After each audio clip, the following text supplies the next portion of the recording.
It's another Friday Night Live, one that we haven't had in a few months. Our friend Amanda from the Ever Hopeful Gardener account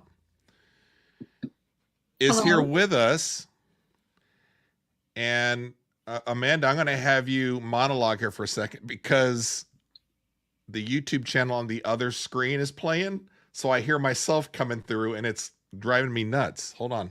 That's fine. So, for everyone who has already joined, the three of you, well, I actually think that's being generous. We don't know what we're going to talk about tonight. We both have wine and we haven't talked in a really long time. I Like have some tea I want to talk about. whenever Amanda has tea, we know it's going to get good because I feel like this is kind of our confessional spot for you to where when Yes. things are kind of going on, Amanda, not that you kind of reserve yourself on your main channels or anything, but I think that you and I pretty much open up and discuss open and honestly and just kind of just, you know, Yes. And so, like, I need someone to talk back and forth when there's like juicy stuff to talk about. It's really boring to just monologue in stories and have no one to like comment on it. Like, that's no fun. but don't So, you feel like when that's on your main account, and I don't want to necessarily say it's your business account, or maybe you do consider it your business account, but don't you feel like you've gotten to the point to where you almost have to kind of think it over before you put everything out there that you used to want to do? Because you and I used to do a lot of just throwing stuff out there, mhm. and I don't know if that has changed for you or not. I would say I think more about what I'm saying or how I'm saying it or how I'm coming across. Oh, because Th- of family members watching versus like just like my audience in the business. Wait, let me see that again. Show me what you got. Isn't this a beautiful bottle? It's about $11 at Target. Stella what? Stella, Stella Rosa Black. what It's kind a of blend is it? Does it just say red? it's a probably a red blend. It literally nowhere on there says this is a Cabernet Sauvignon. This is a. I mean, I am a Cabernet guy.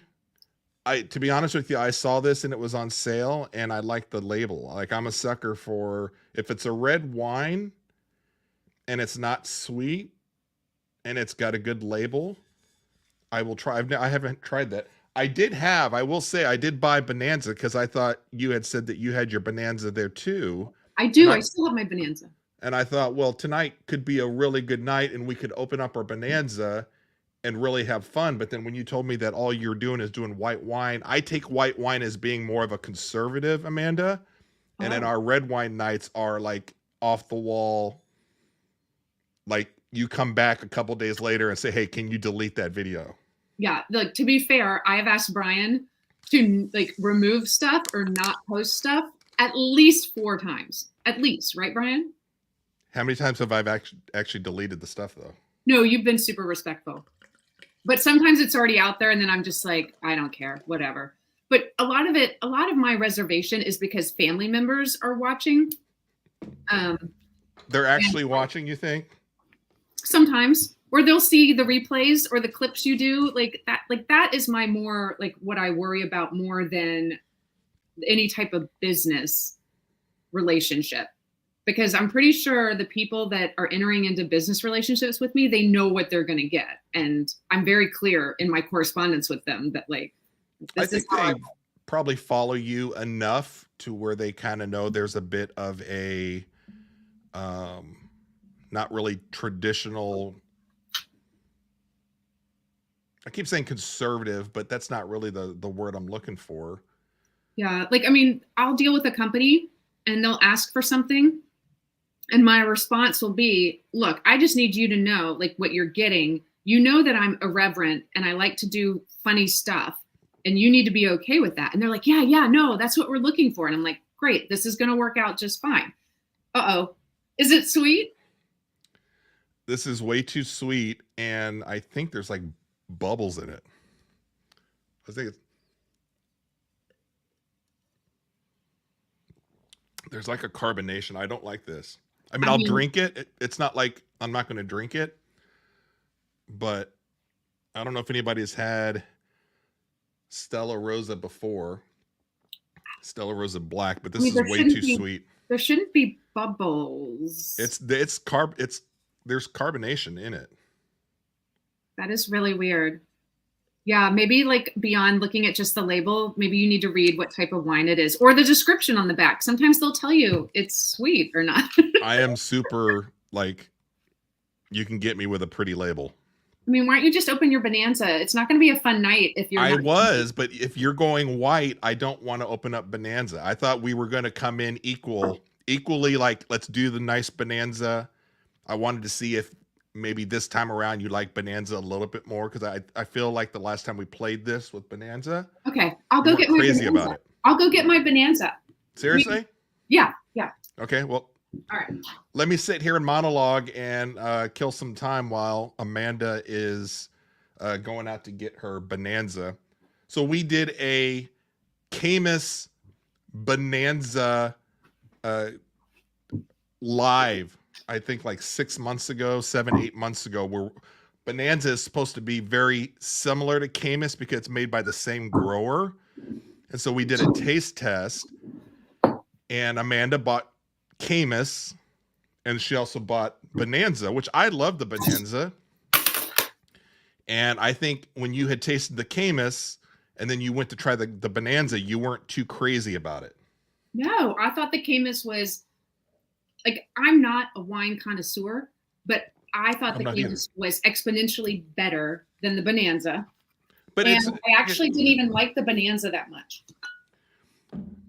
So I was curious for tonight. I'm thinking, okay, well, Amanda and I haven't gotten together in a while. We got a lot to talk about. And so I was looking forward to doing the double Bonanza night, because I figured when the red wine comes out, things are getting a little freaky. And then Amanda's like, I think I'm just going white wine. And I will say I got a little disappointed. Okay, well, let me explain the white wine. When I drink red wine, my lips turn purple and my teeth turn purple. And that's not great for on screen. I get just as on white wine as I do on red. But I think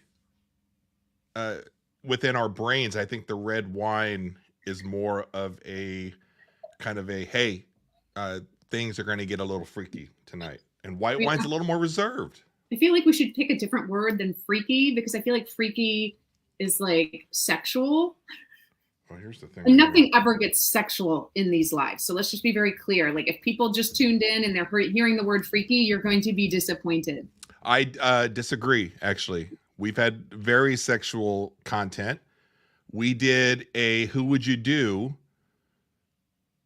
where we asked each other, we had to choose between two different people. Like yours, the big one for you on the one that we did was, you're on an airplane and you find yourself with Bill Clinton or Donald Trump, and you have to do one or the other. Who would you do? That was such an easy choice. I don't understand why that was controversial. Also, I feel like that is I'm least embarrassed about that than like anything we've done. You gave me like Paula Deen and Marjorie Taylor Greene. Yeah, I know. That was a fun live that we had. I mean, admit it, the Marjorie Taylor Greene was like a really good pull, right? That was a fun live that we had. Yeah, that was a really good one. And I didn't think that was risque or freaky at all. They're just fun. They're fun. They are. Some people may not be they may be a little more uptight, and they're like, this isn't our kind of thing. We were talking about Kim Kardashian's videotape. And whether Amanda still have not seen, which you claim you still have not seen, but yet Ray J's song. Yeah, about hitting it. Nobody else knows that. I guarantee you nobody else knows that. So I don't know how, if you haven't seen the video, but you know the song. Was his song not released to the public? I'm confused. I heard it on the radio. And then the radio hosts were reading it. Yeah, but not like top 40, I don't think. Well, I listened to a sports podcast where they also talk about current events and like the entertainment page. And they were talking, because Ray J is a sports figure. So they were talking about him and the Kim Kardashian thing, and then they kept playing the song clip, so it got stuck in my head. So to be fair, like I feel like that's how I know about it. It is how I know about it. Yeah. So we get a little edgy. We can come up with whatever word that Oh you yeah, would and like. like you wanted me to wait. Have you seen the Kim Kardashian tape? Yeah, Oh, I'm okay. honest. Every single, well, no, I can't say that. Every single normal regular guy Yeah. has seen the tape or the clips of it. Well, I know you did want me to watch the Drake thing, but then I'm like, I got like weirded out. Like I wouldn't be able to unsee it. That was a bad idea. I came up with that at the end of our video, and I said, you know what would be fun is if on the next time we got together online here, that we watched the video, and I think it was the Drake video? Well, now I don't know.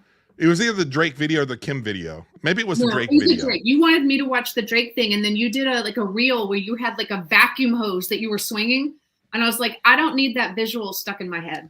Yeah, but that was better minds prevailed afterwards. Obviously, we weren't going to put it up on the screen, but what I wanted to do, what I envisioned at the end of the live when I pitched it to you, was that you and I would see it on the screen while we're sitting here, and we would just get the visual of you seeing it, Yeah. and get your response to it. Yeah. And at the time, I thought that would be a good idea. And then later on, you came back to me and said, "Hey, I don't know if," and I said, "You know what? You're absolutely right." Well, so it's not a bad idea. If I was the type of person that has seen any of those types of videos, which I have not, I haven't seen like the Pamela Tommy Lee one. Like I've never seen one. There's no way. You haven't seen any part of the Pam and Tommy Lee? I mean, that kicked everything off. I think I saw a clip where they were on a boat or in a water. Yeah. They were I don't know. But it was something that they were able to play on like Entertainment Tonight because it was like the G part of the film. And you haven't seen the Paris video either. No, wasn't that with like the Girls Gone Wild guy? Or wait, who? Yeah. I forget his name, but Solomon. See, this is what kind of, how do you have his name on the top of your head? I feel like I hear people talk about it, so I know who the videos are with, like who there is involved. But I don't have to see it to know about it. Okay. No. I mean, I know you enough, I believe, that if you would have seen it one time or however many times, you wouldn't be ashamed to say, "Oh yeah, I've seen it." Probably. You know.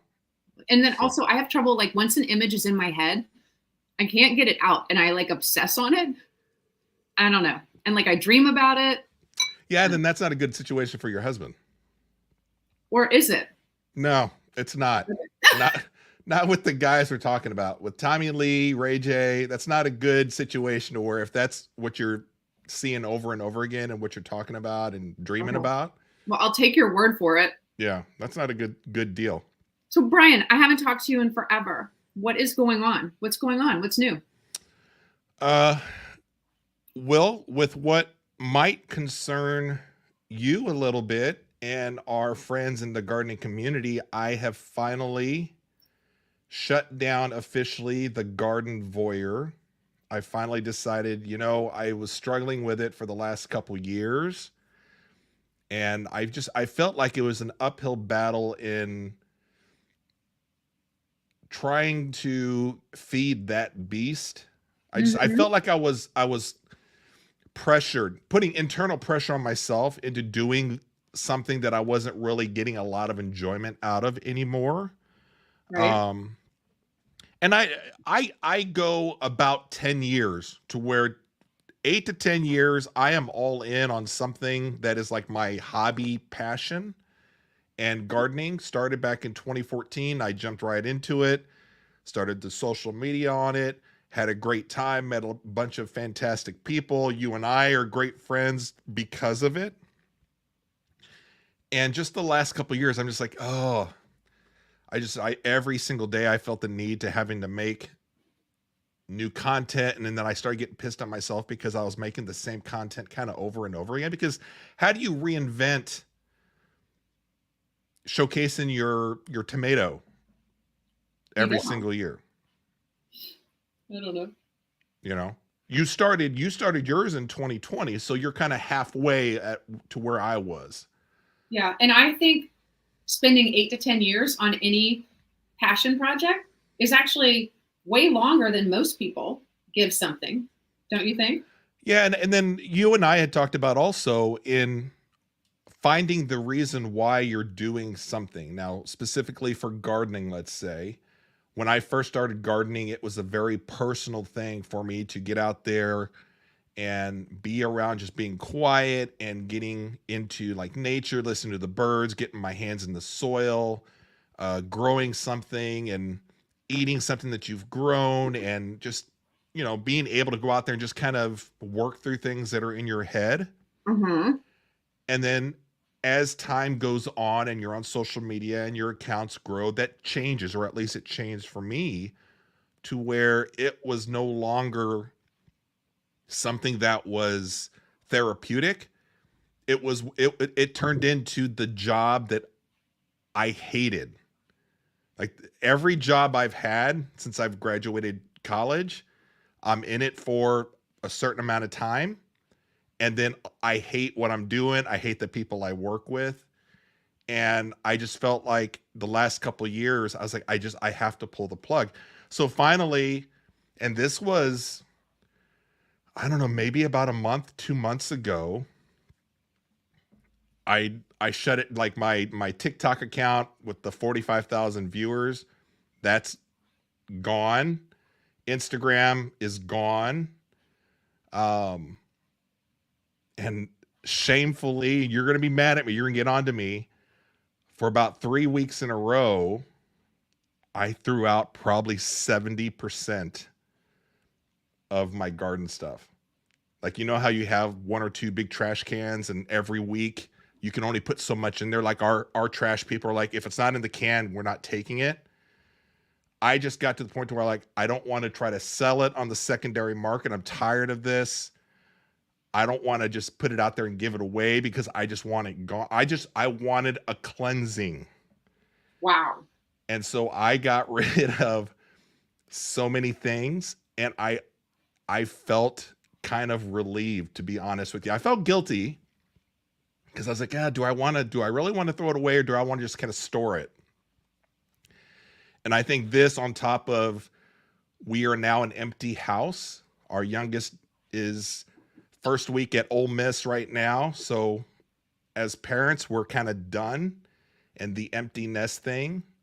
And I was like, I want to start cleaning stuff out, and I want to de-nest. And so that's kind of where I am there. But I'm diving into more of the show arena, to where I've got the podcast, but I'm kind of really rebranding it as a show, to where I can do lives, I can do clips of whatever content I really enjoy doing. Not so kind of narrowly focused, but I can pivot on a daily basis and get into or talk about whatever it is that I want. And that part of it can go out as a podcast. Some of it's alive, like you and I are doing right now. So I'm having a blast doing that. So that's kind of where things have changed since the last time I think you and I were kind of together on a live. Well, I am shook. I have so many thoughts. How long ago did you start the Tossing Salad podcast? I started that, and I'm going to base this off of the account on YouTube that I started. I believe it was almost 2 years ago, to where I kind of soft created that as my account, the main account for Tossing Salad podcast. And so I've had that for 2 years, but it wasn't until the last few months to where I'm really putting in an effort creatively to figuring out what I kind of want to do. I've had 2 years to kind of play around a little bit, do interviewing people, making content, finessing how I record things, thumbnails, titles, descriptions. So that's the exciting thing for me right now. So that's what I'm kind of all into. Okay. I have so many questions. Like, don't you feel like the throwing out, the cleansing would have been such good content, and it probably would have gone viral because everybody would have been like, "Oh my God, why are you throwing that away? Why aren't you donating it? Why aren't you selling it?" Like, oh, I feel like you missed a big opportunity there. Yeah. No, you're right, and that went through my head. And if you were here, or if I had somebody here that could do that with me, that would have been really fun to do, and it would have been like kind of the final chapter within that book. Um, I really needed to just get over that hump. Like, oh my God, like I can't stop thinking about, like, you could have had a book and you could have been like closing the book on the garden. Like, oh, there could have been so much content and like a ton of great content. I feel like people deserved a goodbye. Yeah, but it's been kind of a slow, sad goodbye for 2 years. A slow death.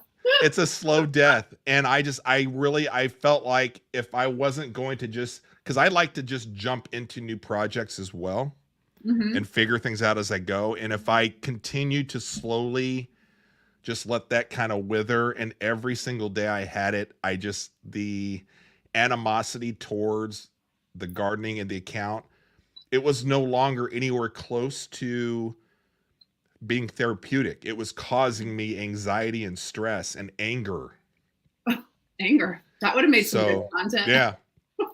But now you're absolutely right. I missed out on making content, but then I was like, I need to just be done with this. And it was almost an overnight thing. I said 3 weeks because I needed 3 weeks to be able to throw out enough trash within 2 trash cans every week. But I had to be, if not, I wouldn't be able to do it. And I would just kind of hang on. It sounds like you made the right decision. I think it's sad. I'm sad a little bit because I don't identify with all the soccer talk that's been happening.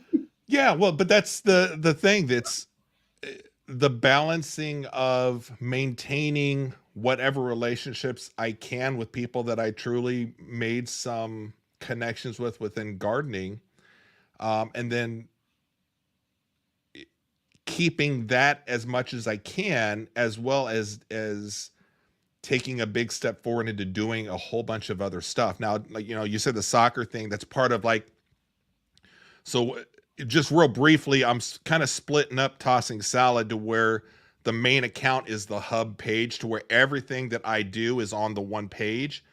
And then to make it easier for other people that just want to listen to me or interact with me based off of sports, there's a TSP sports page, a TSP DIY and tools, because I've gotten really involved with doing that. That's been a big passion of mine for a long time. And then I also have like a TSP entertainment page, which is going to be like television, movies, records, music, all that, just fun stuff. Is this all in YouTube? And then it's all going to just be in YouTube. So there's like this umbrella. Will you be changing the name Tossing Salad Podcast to like Tossing Salad Show? So that's the one mistake that I have done. And I look back where I named the show Tossing Salad Podcast. And what I didn't realize until after putting forth all this effort into doing what I'm doing, podcast is just the vehicle for getting information from point A to B, which is usually via a traditional podcast, kind of audio, long form on Apple Podcasts, Spotify, stuff like that. And what I'm doing and what I really wanted to do, once I figured it out after a while, was just a show. Yeah, more visual, right? So it's it's a little more visual. Because I think that's easier to share. Yeah. Especially with social media and stuff like that. And then it allows me to also, it makes it easier for me to do content solo as well. So that's kind of where I'm at there. But it opens it up to where, you and I at some point, there's really nothing we can't get on here and talk about that I can't fit it into some part of the Tossing Salad experience. And here's the brilliant thing, and I'll end it. I'll leave it with this. I look back on how I named Tossing Salad, and everybody's like, well, Okay. Either you're completely turned off because you take it one way and you're like, you don't have a sense of humor. And I've had people tell me that. I've had one really good friend within gardening. We don't even talk anymore. And the whole I bet I know downfall who it is. and the whole downfall of it started when I started the Tossing Salad podcast and just going over some of the ideas. I actually ran some ideas by this person, and they were, I wouldn't say upset, but they thought it was a really bad idea. And our relationship never recovered from it, which is, I mean, that's just what happens. But how I look at a tossed salad, right? When you're talking in terms of the traditional tossed salad, you're talking this big bowl full of a bunch of juicy veggies that you throw in there, all in this nice tossed salad that you get to share with a bunch of people, family and friends that you have come over.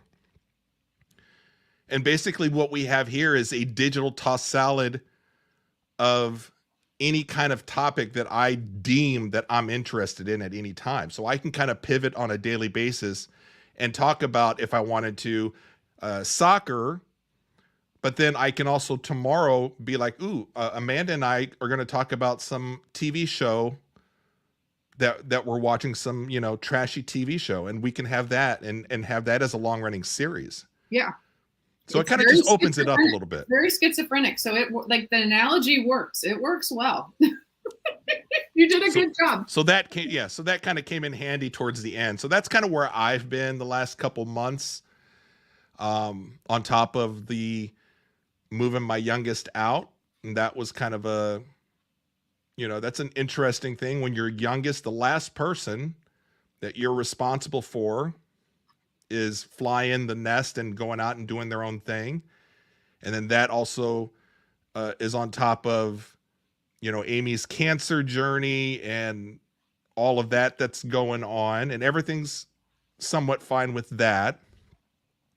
So it's been one of those things where I think I've just gotten to the point in my life where I'm like, I'm going to be a little selfish in things that I want to do, and I'm going to be able, I want to be able to also say, I don't want to do this, or I don't want to do that anymore, and just Ooh, not yeah. do it. I think most people learn how to say no in their 40s. Like it's real hard to say no to a lot of things. And then you get in your 40s, probably after the age 45, if we're getting specific. And then you learn how to say no, but you learn how to be selfish. And I think that's not a fair word. It's like, so you learn how to protect your time, your energy, your emotions, and you just realize like, I'm just going to say no, and I'm not going to feel bad about it. Right. Yeah. So I think that's a hard thing, especially when you have kids. You're in the middle of, again, today we were talking earlier about you were at volleyball for the night, and you've been, I think, traveling through the summer for tournaments and different teams that you're doing, which that's what we want to do as parents. We want to be involved with our kids and what they're doing, and help them enjoy this moment of their life. But we're doing it for them. Yeah, I don't say no to my kids unless it's like dangerous or right. You know, like bad for them. But I say no to people at school asking me to help with stuff. I say no to people on the internet like wanting me to be Google for them. Like I have learned, like I say no to my neighbors. I say no to hosting neighborhood things. Like I have just started saying no. Whereas in my 30s, I was the yes woman. I was saying yes to everything to the point where I just was not enjoying anything. Yeah, you felt bad about saying no, or that you don't want to do something. Yeah, and you want people to like you. You want people to be like, oh, she's so like amenable. She's always there. She's so reliable. Like, and then I'm like, no, people don't care. They just walk all over you. So, a good way to transition into your ever hopeful gardener persona. How is that since the last time that we've been together?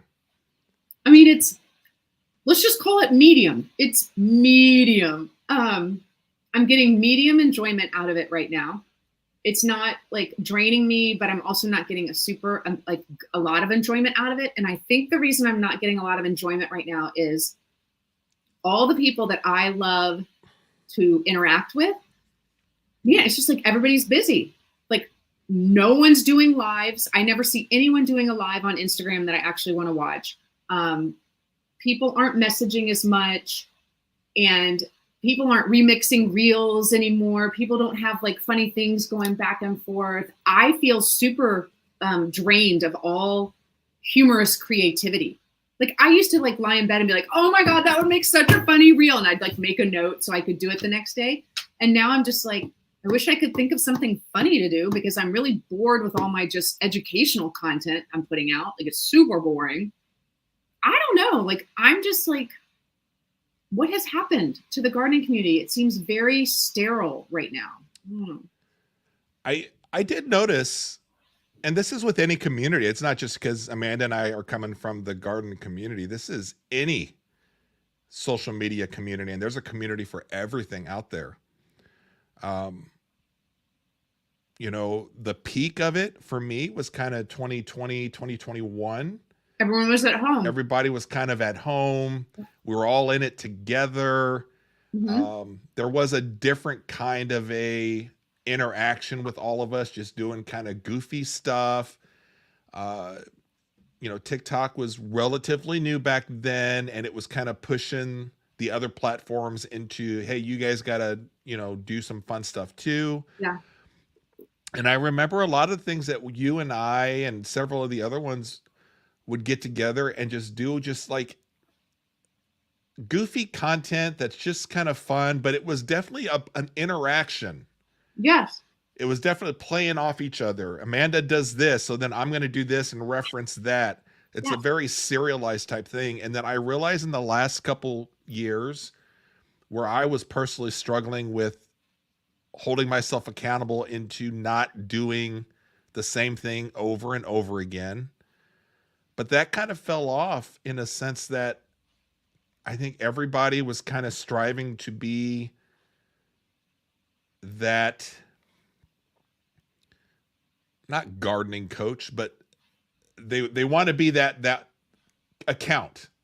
Like a guru, like they want to be like a resource that people think, oh, I want to go there to learn how to do XYZ. So then it just wasn't being kind of fun and social. It was everybody's taking the how to grow garlic and then doing the same thing to the same fucking piece of music. Like if I hear watermelon sugar, watermelon sugar, anything that has to do with some vegetable or whatever, you know, and then you see like new gardeners coming into the space. And again, this is any community that's out there. We're just talking gardening. And that first time somebody's like, ooh, I'm going to use watermelon sugar on this video because that's probably unique and kind of fun. And it's like, oh my God. And I probably used it as well back when it first came out. But that's how bitter I started getting. Yeah. And I was like, it's not fair for me to take that joy and fun away from other people if they're having fun and joy and doing all this content. But then I started getting away from the garden content, even to the point to where I was, I'll say, muting accounts because I felt bad that I was having a negative reaction. You know what I'm saying? I absolutely know what you're saying. Yeah. I don't know what the answer is. Like I want it to go back to the way it was, but I feel like it'll never go back to the way it was. So then it's like, what do I do moving forward? And I have not found TikTok to satisfy any type of, I don't know, creativity outlet, social interaction. Like TikTok does literally nothing for me. And YouTube I don't even know what YouTube is. I can't figure YouTube out.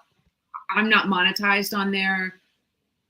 I can never remember to like turn my camera the right way. Like I'm always filming like for Instagram, and then I'm like, shit, if I want to post it to YouTube, I got to film it like that. And I just am like, I can't be bothered to film and edit something for YouTube. Like Sunny from Sunny, not Sunny. Oh my God, help me out. Her name's not Sunny. What is her name? From Sunny's Place. I don't know. You put me on the spot now. I know. I really did. I really put you on the spot. Oh God, darn it! But I've already had too much wine. I'm probably 3/4 of a bottle done because I did a glass of the first bottle, and then I've done Then I've There's done no way. There's no a way. healthy pour of the Bonanza. Okay, so our friend. Oh, Sunny's Place. Yeah, but what's her name in real life? IRL. Oh, that's I know. Come on. now please do not clip this out and post this on there because I am bad with names. Oh, it's killing me. I know. And she is fantastic. Oh my God. I feel now I'm put on the spot. Like, so now I'm panicking. So you interviewed her and she talked a lot. Like, she knows what to do for YouTube. And she talked a lot about YouTube and like the editing and the thought that goes into the thumbnail and like the story arc. And I'm like, I literally cannot be bothered to have to do that to be successful on YouTube. Like, that sounds miserable to me. It's not my forte. It's not what I enjoy. I hate editing videos. I hate writing captions. Meh. And so it's like, I'm like, where is my joy? And I feel like it's Instagram and it's interacting with the people that I really love over there. And I'm just doing all the other stuff. Like, honestly, I'm doing it like as like a hard drive for my content. Like if I lose Instagram, then all my stuff is on TikTok. All my stuff is on YouTube. I can download it from there if I needed it. I don't know. Well, that was a question that was one of my questions I was going to ask you. Danielle Gaston is shit. I'm so late. I miss watching these while making dinner. Danielle's been on several of our lives. Julie, of course, is here. Yeah, Julie and Danielle. I'm still here, but definitely not doing much these days on Instagram. Okay, Julie, while Brian and I keep talking, will you type what has made you stop doing as much on Instagram? Because I'm super curious. Because I'm feeling, I wouldn't call she's it busy though. She's like her life, like she's like hardly ever there. Like I haven't even talked to Julie in a long time. But Emma, oh my God, I'm embarrassed. But I think if I was put on the spot, I may have forgotten Amanda's name. If somebody did that to me, and I'd be like, "Oh shit, the ever hopeful gardener." I do lives with her all the time. Yeah, I have to say, I get why her handle is what it is. It is really hard though. If someone has a name, like a person's name in their handle, and it is not their actual name, like that is hard for me. Right. Yeah. So my question that you brought up just now, when this eventually happens, have you thought about it? Do you have a plan in place? Because at some point you're going to lose your account. Don't say that, Brian. You don't know that for sure. And I'm going to base that off of mostly TikTok because I haven't been too attached lately in watching Instagram and our friends on Instagram with their accounts. I would imagine it might be the same, but I don't know. There are so many people on TikTok that I have watched over the last like 4 years that have secondary accounts made because they know something's coming. Like they're either being mass reported or something. And this is on all sorts of topics, right? And they end up just losing their account, like large accounts. And so for people that are watching this right now, I was permanently banned. The Tossing Salad was permanently banned on TikTok. And I made a conscious decision not to go back creating content. I'm still on there because for me, it's an easy way for me to consume certain information that I want to see. Like I have just a cooking account and there's nothing comes close to TikTok and cooking recipes and just going through them. Okay, hold on. What are you planning on doing when you eventually lose? And let's just say your Instagram account, your biggest one. Okay, if I lost my Instagram account, I would just start a new one. And unfortunately, just Ever Hopeful Gardener is already taken. I don't know what the name would be, but I would just start a new one. I'd just start a new one. As a different kind of persona? No, because or just as the part 2 or really version 2. Yeah, it would just be like, sorry, I lost my account, so now I have a new account, but it still would be totally the same with gardening. Do you feel like you would have the energy then after losing everything to kind of start over? Well, what would I be losing? I don't know. I mean, the people I really love, I feel like that I like interacting with, they would be able to, I would text Brianna, send this out in your stories that I lost my account and this is my new account. And then, you know, the people that I want to interact with would find me. But like, I'm not making money in like a real sense. And like, what would I really lose? I would be able to get the connections back pretty quickly. I mean, I can only base it off of the only account that I lost was the TikTok account for Tossing Salad. And that was just starting to start picking up to where I was really close to getting monetized. I had one oddball interaction to where I got mass reported, and I don't know necessarily if that was the same person or group that eventually ended up getting my account permanently banned. It's very, I'm thinking of it in a rational terms, like because of A, you got banned B and C or something. But Okay. everybody that I watch that lose their accounts, and again, I'm kind of basing off of TikTok, it comes and you're done. You can't get it back. And then they're trying to start all over again. Okay, so did you, once you, I'm going to get to Julie's comments in just a second. And I love what you've got up here from Danielle. Okay, when you lost your Tossing Salad podcast TikTok account, did you start a new one? No, I thought about it because I thought it would be the smart thing to do. Just be like, okay, I didn't lose much. I was kind of getting started, but I kind of got pissed a little bit. I'm like, fuck that. And so I know it's funny, not funny, but I mean, between you and I, it was kind of funny because I was like, Amanda, you got to do the TikTok thing. Come on, we got to do it together. Let's grow. I was like, I got to 10,000, 40,000 so easy. You can do it. Let's diversify and do all this stuff. You were making decent money. You were going to buy a new Apple laptop. Right. Yep. Oh, I did buy a new Apple system, and then based on your future earnings expectations, and that didn't really come. And then the month after I bought it is when everything went south. Yeah. And then I just decided, you know what, I'm not gonna, I don't want to create for this platform after that. Plus, with the whole thing of it could get banned in the US just depending on the whim of whatever politicians at the time. And really both sides have been on the ban TikTok type thing, which is funny because now everybody's like on it. So I've gone from Instagram being my thing to TikTok being my thing to I don't really have a presence on either one of those. I do have the Tossing Salad on Instagram, but that's pretty much a dead account because I made the big mistake of trying to convert what was a garden account into something different, and don't ever do that. Do people get mad? No, but your account dies. There are some people that say, well, just slowly over time, just start posting your new content. And that just doesn't work because you know how you see people selling their accounts. They're like, I'm selling a 1 million follower account or whatever. Yeah. And then you can have it too for your gaming account, or that it doesn't work. Once your account is kind of known for something within the algorithm, at least to my experience, you can't break it into something else. So that was my mistake, but I can't really get rid of that Instagram account. I could start a new one if I wanted to, but I'm like, and that's the same with like Threads. I thought that I was doing good with doing Tossing Salad for Threads.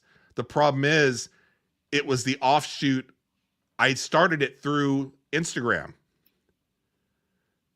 Okay. So it was Tossing Salad Instagram, and when Threads came out, it's like, ooh, start your account. But I had converted it over to Tossing Salad before it was the Garden Voyeur. Yeah. So when I made the Threads account, it's still kind of associated as a garden account. So it's kind of hurting me on Threads too. Are you still okay? But anyways, yeah. So right now, all my chips now are in on YouTube. So that's pretty much what I'm doing.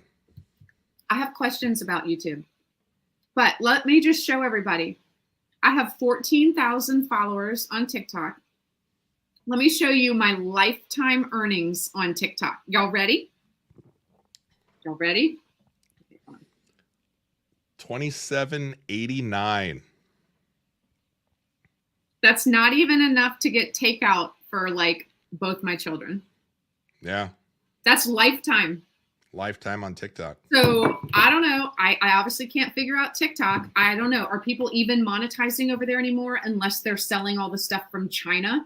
Like with TikTok shop? Like it's so There annoying. are, if I had planned this better, we could do a live to where I just had this conversation, let's just say with another person you're not I gonna know tell me who? in real life. No, nobody you would know. It's somebody Right. in real life here who I can't say that. But Why? I You will think say, that person's watching? Come on, spill the tea. no, because they were thinking about doing something together as a business, let's say. With you? Kind of, him and his wife. But anyways, okay. I was telling them, and I sent them actual examples of a few accounts that I had come across during the pandemic, let's say, okay, so here's a specific. So there's a girl who had an account started during the pandemic, and her thing was going out on the porch, and she every day was trying to earn the trust of the squirrels to come up and eat out of her hands. Okay. And it's you're like, oh, and so it's one of those things where every time you tune in, you're like, oh, does she get the squirrels to come over? And so, of course, over time, the squirrels would come over and she's feeding them. And then you get to a point to where they all come to her every time she's out there and makes a noise. And at the time, she was just like every day. And she's just out there in her home clothes. You know, like you get home, you just throw on the t-shirt and your shorts or whatever. Is that like a thing? Home clothes? Are you in home clothes right now? Yeah, well, I mean, guys typically live in just, unless they have business casual or they dress up in suits or whatever like that. But I don't feel we like all you just made up this term, this phrase. Oh, no, I made it. Yeah. But don't you just have your home comfy clothes that you're into when you come home? I mean, just anything with an elastic waistband. So anyway, she's just in regular clothes, and she would just be like our normal friend that we know in real life. I mean, there's nothing super duper that sets her apart, right? Yeah.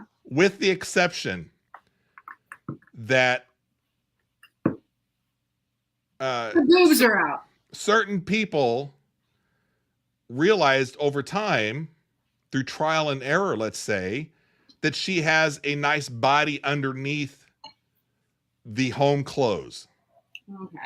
Okay. So what once started as an account just feeding squirrels and a couple hundred people, followers or whatever, turns into an account to where I think she has maybe 1 million followers or something now. And she has totally embraced doing the squirrel thing in much nicer clothes, let's say, that enhance certain things. Sponsored clothes or just revealing clothes? Yes, to everything. Okay. So not only clothes and sponsored tools for her husband, who's also in it now, who's helping her out. She does have one of those channels now. I don't know what goes on the channel, but this is the recipe that a lot of them do. She have an OnlyFans? She's got an OnlyFans, and How do she you has. know? Are you on OnlyFans? How do you know? Well, because they advertise it. They say to go. Yes, I have the channel. Go to my Instagram account because they can't advertise it on TikTok. And then she also sells those clothes on the TikTok shop. So she's gone from everyday average person during a pandemic to where I guarantee you through her social media, she's probably making a good 6 figures of everything that she's doing on that. Why did that, how does this play into the conversation with your in real life person? I'm confused. Hold on. Let me see. I'm going to catch up with Julie's stuff here. Hold on. Okay, home clothes, that's something they say down in the South.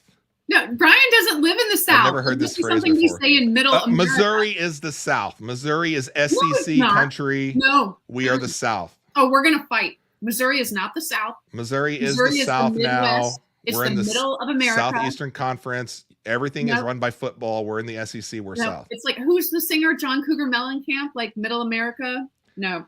Danielle, No. I feel like all my clothes are home clothes. Just say it, Brian. She had big tits. And, you know, she does. Which before she was wearing bigger jackets and stuff.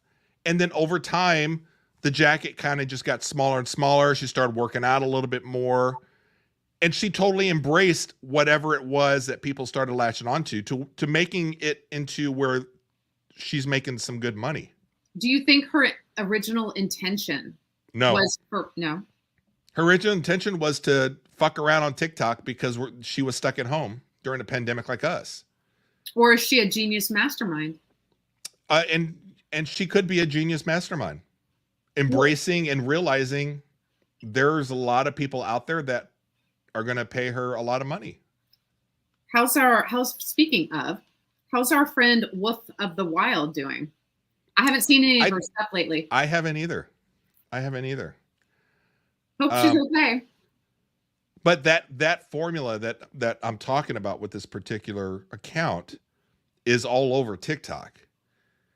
Oh, and yeah. it's a great way for just average people to take advantage of it. Now, look, whatever you want to do, I don't care. If you can figure out how to do that and you're making money and you're enjoying it and that's your choice, great. I like to make fun of it because I'm like, a little part of me is jealous and I'm pissed. I'm like, I can't pay for my Apple computer because I thought I was making good content, but not good enough for the favorability of the algorithm or anything. But as long as you've got certain assets. Other than YouTube, so TikTok and Instagram, their MO is to like lure and hook creators into making content thinking I can make decent money. I can make money with these bonuses, with these creativity funds. And they give you a little taste. Yeah. And then they take it away. Yeah. Like that is what they do. It's just what they do. It's a sexual tease. They give you a little taste kind of on the front end, making you think that you can do this, that you can. Yeah. So this, maybe we should have just stuck with the white wine. Mine's down to here. I'm halfway on the Bonanza and I gave up on the other one because I do not like that one. Well, Stella Rosa should go into the compost. I mean, please tell me you're still composting. The compost thing is back there and it's over. You should see it's like completely overgrown. You're still putting your kitchen scraps in there, right? Like you can go dump your bottle of wine on the pile, right? I'll throw some stuff back there, not like how I was before. I mean, you are literally the person that got me back into composting and taught me how to do it correctly. And that's awesome. I love hearing that. But you and I had a great time doing composting stuff and making. I mean, isn't it just weird? You think about, you're making content on composting. And I know, it's amazing. But Julie likes your shirt. Thank you. Compost is the shit. See, I think Amanda's trying to do a little of this TikTok thing. No. Putting them out there like that. But I'm realizing placement is important to be able to read some of the letters because all of a sudden Amanda's over here showcasing this T-shirt in a way. And the sale of this compost T-shirt tomorrow are going to go through the roof. I'm going to start putting all the graphics on the backs of the shirt. Okay. If I'm not interrupting and like sidetracking us, I do have some questions for you. Are you getting me? Julie wants to know where the eye is. Oh no. The eye or the dot in the eye, Julie? See, Julie, this is another thing. Unless you know Julie and her sense of humor too, I think she is edgier than you and I sometimes. No, like I mean, this is it. Like, this is our friends. They're so fun and like their sense of humor is so good. And like I just think we need to make a concerted effort to get back to like what is fun. Yeah, it's not going to happen. It's nice to say it's not going to happen. Okay. All right, so I have questions for you. Okay. Here's what I want to know. How many different YouTube channels do you have? I look at it as I have one, and I'm organized into having it's broken down into 5 channels. I know that sounds completely fucking ridiculous, but again, Tossing Salad Hub, which is everything I do, goes to this one page. If somebody just likes me or wants to just know everything that I'm up to and wants to see everything, they just go to the Hub page. But if they just want to talk and listen about sports, they can go to TSP Sports. If they just want to do things about movies and music and vinyl and TV stuff and movies, I said that, they'd go to the TSP Total Entertainment channel. Then I have a Food and Eats channel, which is everything from it does say Hub, which is everything from like recipes and things that I throw together from my lunches out of the garden. I'm gonna throw in my gardening stuff in there too a little bit. And then my DIY and tool stuff is all on one page also. So people that just want, because you know what I'm saying? The tools and DIY guys aren't going to really want to fuck around with the food people. Okay, so I'm hitting subscribe to all of them. Hold on. I mean, I'm going to hit subscribe to the sports one, but I'm literally not interested at all. But then don't do it. That's what I'm saying. No, because I want to see all the stuff you put out so I can make fun of you if you do. But then you can just go to the Hub page. You know what I'm saying? Well, I want to subscribe to them all because it's and I appreciate that, and you go above and beyond as usual. But okay. So here I'm looking at this, but you say you've got the Hub, and then it's like, so all of your okay, sorry, I'm having a hard time. All the things underneath the umbrella, do they feed in number wise to the main account? So if you're trying to get a certain number of subscribers to be monetized, do they all funnel into that? They can if I have a lot of crossplay going on, which is a little bit of crossplay. Cosplay? Crossplay. Cosplay. Well, if you're talking cosplay, that would be under the entertainment part of the channel where we're dressing up as stuff. Okay. I'm talking more crossplay. Okay. There's a little cannibalization of numbers doing it this way. Mm-hmm. But over time, I think that kind of is not a factor, because then I'll have essentially 5 channels that are kind of independent, to where if something happens to one, I'm okay. But I can cross promote and do things between the channels. I don't want to try to mess people up when I'm saying I've got 5 channels, because that does sound ridiculous. I'm just making it easy for people that just want certain content. They can just subscribe to one sister channel, if that makes any sense. Okay, so does that mean you no longer have the Iller and Filthier channel? Julie's like, 5 channels. This guy. No, it's a lot. Fucking Julie. ridiculous. I'm very confused. I know for the people here. Yes, that sounds ridiculous. I agree. But for people, because this is all a new venture, the lakes that I'm casting out in for, let's just say, tools and DIY, I will have better luck in telling them, hey, I've got a tools and DIY channel, than I have as the Tossing Salad Hub, to where they got to listen to Star Wars and my food stuff or my gardening stuff, because they don't give a shit. People want to just follow specialized stuff, unless they're big fans of you, which I don't think I'm to the point. You have to be super big and super likable for people to follow you just for your personality. Yeah, so you didn't answer the question. Oh, what was the question? Like, do you still have an Iller and Filthier? So Iller and Filthier was a show with Greg, and that's something that he and we talked about. We're kind of on a hiatus right now, because we got to figure out what he and I want out of that channel. So we're planning on coming back, and really Iller and Filthier is just anything we do that has Greg in it with me is Iller and Filthier. Right. And that's not under the Tossing Salad umbrella? It kind of is. I mean, we'll have to figure that out. The problem is when you go into it with somebody, a show that you do with somebody else, You Yeah. have to be on the same page in exactly what you're wanting out of whatever it is that you're doing. Yeah. What do you want out of it? So initially I thought, well, we could spin off a whole completely different brand, Iller and Filthier, and develop that into a big show, develop that into a channel and stuff. And I think I haven't even talked to him yet because we're getting together, I think next week for a show, kind of a manager meeting to see what each one of us wants out of it. Mm-hmm. Because I suspect after doing 9 shows with him, he just wants to do shows. And from all the stuff that you do behind the scenes for the Ever Hopeful Gardener, there's a whole lot of stuff that you do behind the scenes in creating that brand. Yeah. And talking to, let's say, like, being in the comment section every day, responding to people, making clips, and doing a whole bunch of stuff other than just sitting down and doing the show. You and I are doing a show right now, which that's the easy part. Yeah. The hard part is after we're done here, it's not over after an hour or two of us just sitting here and just creating this magic.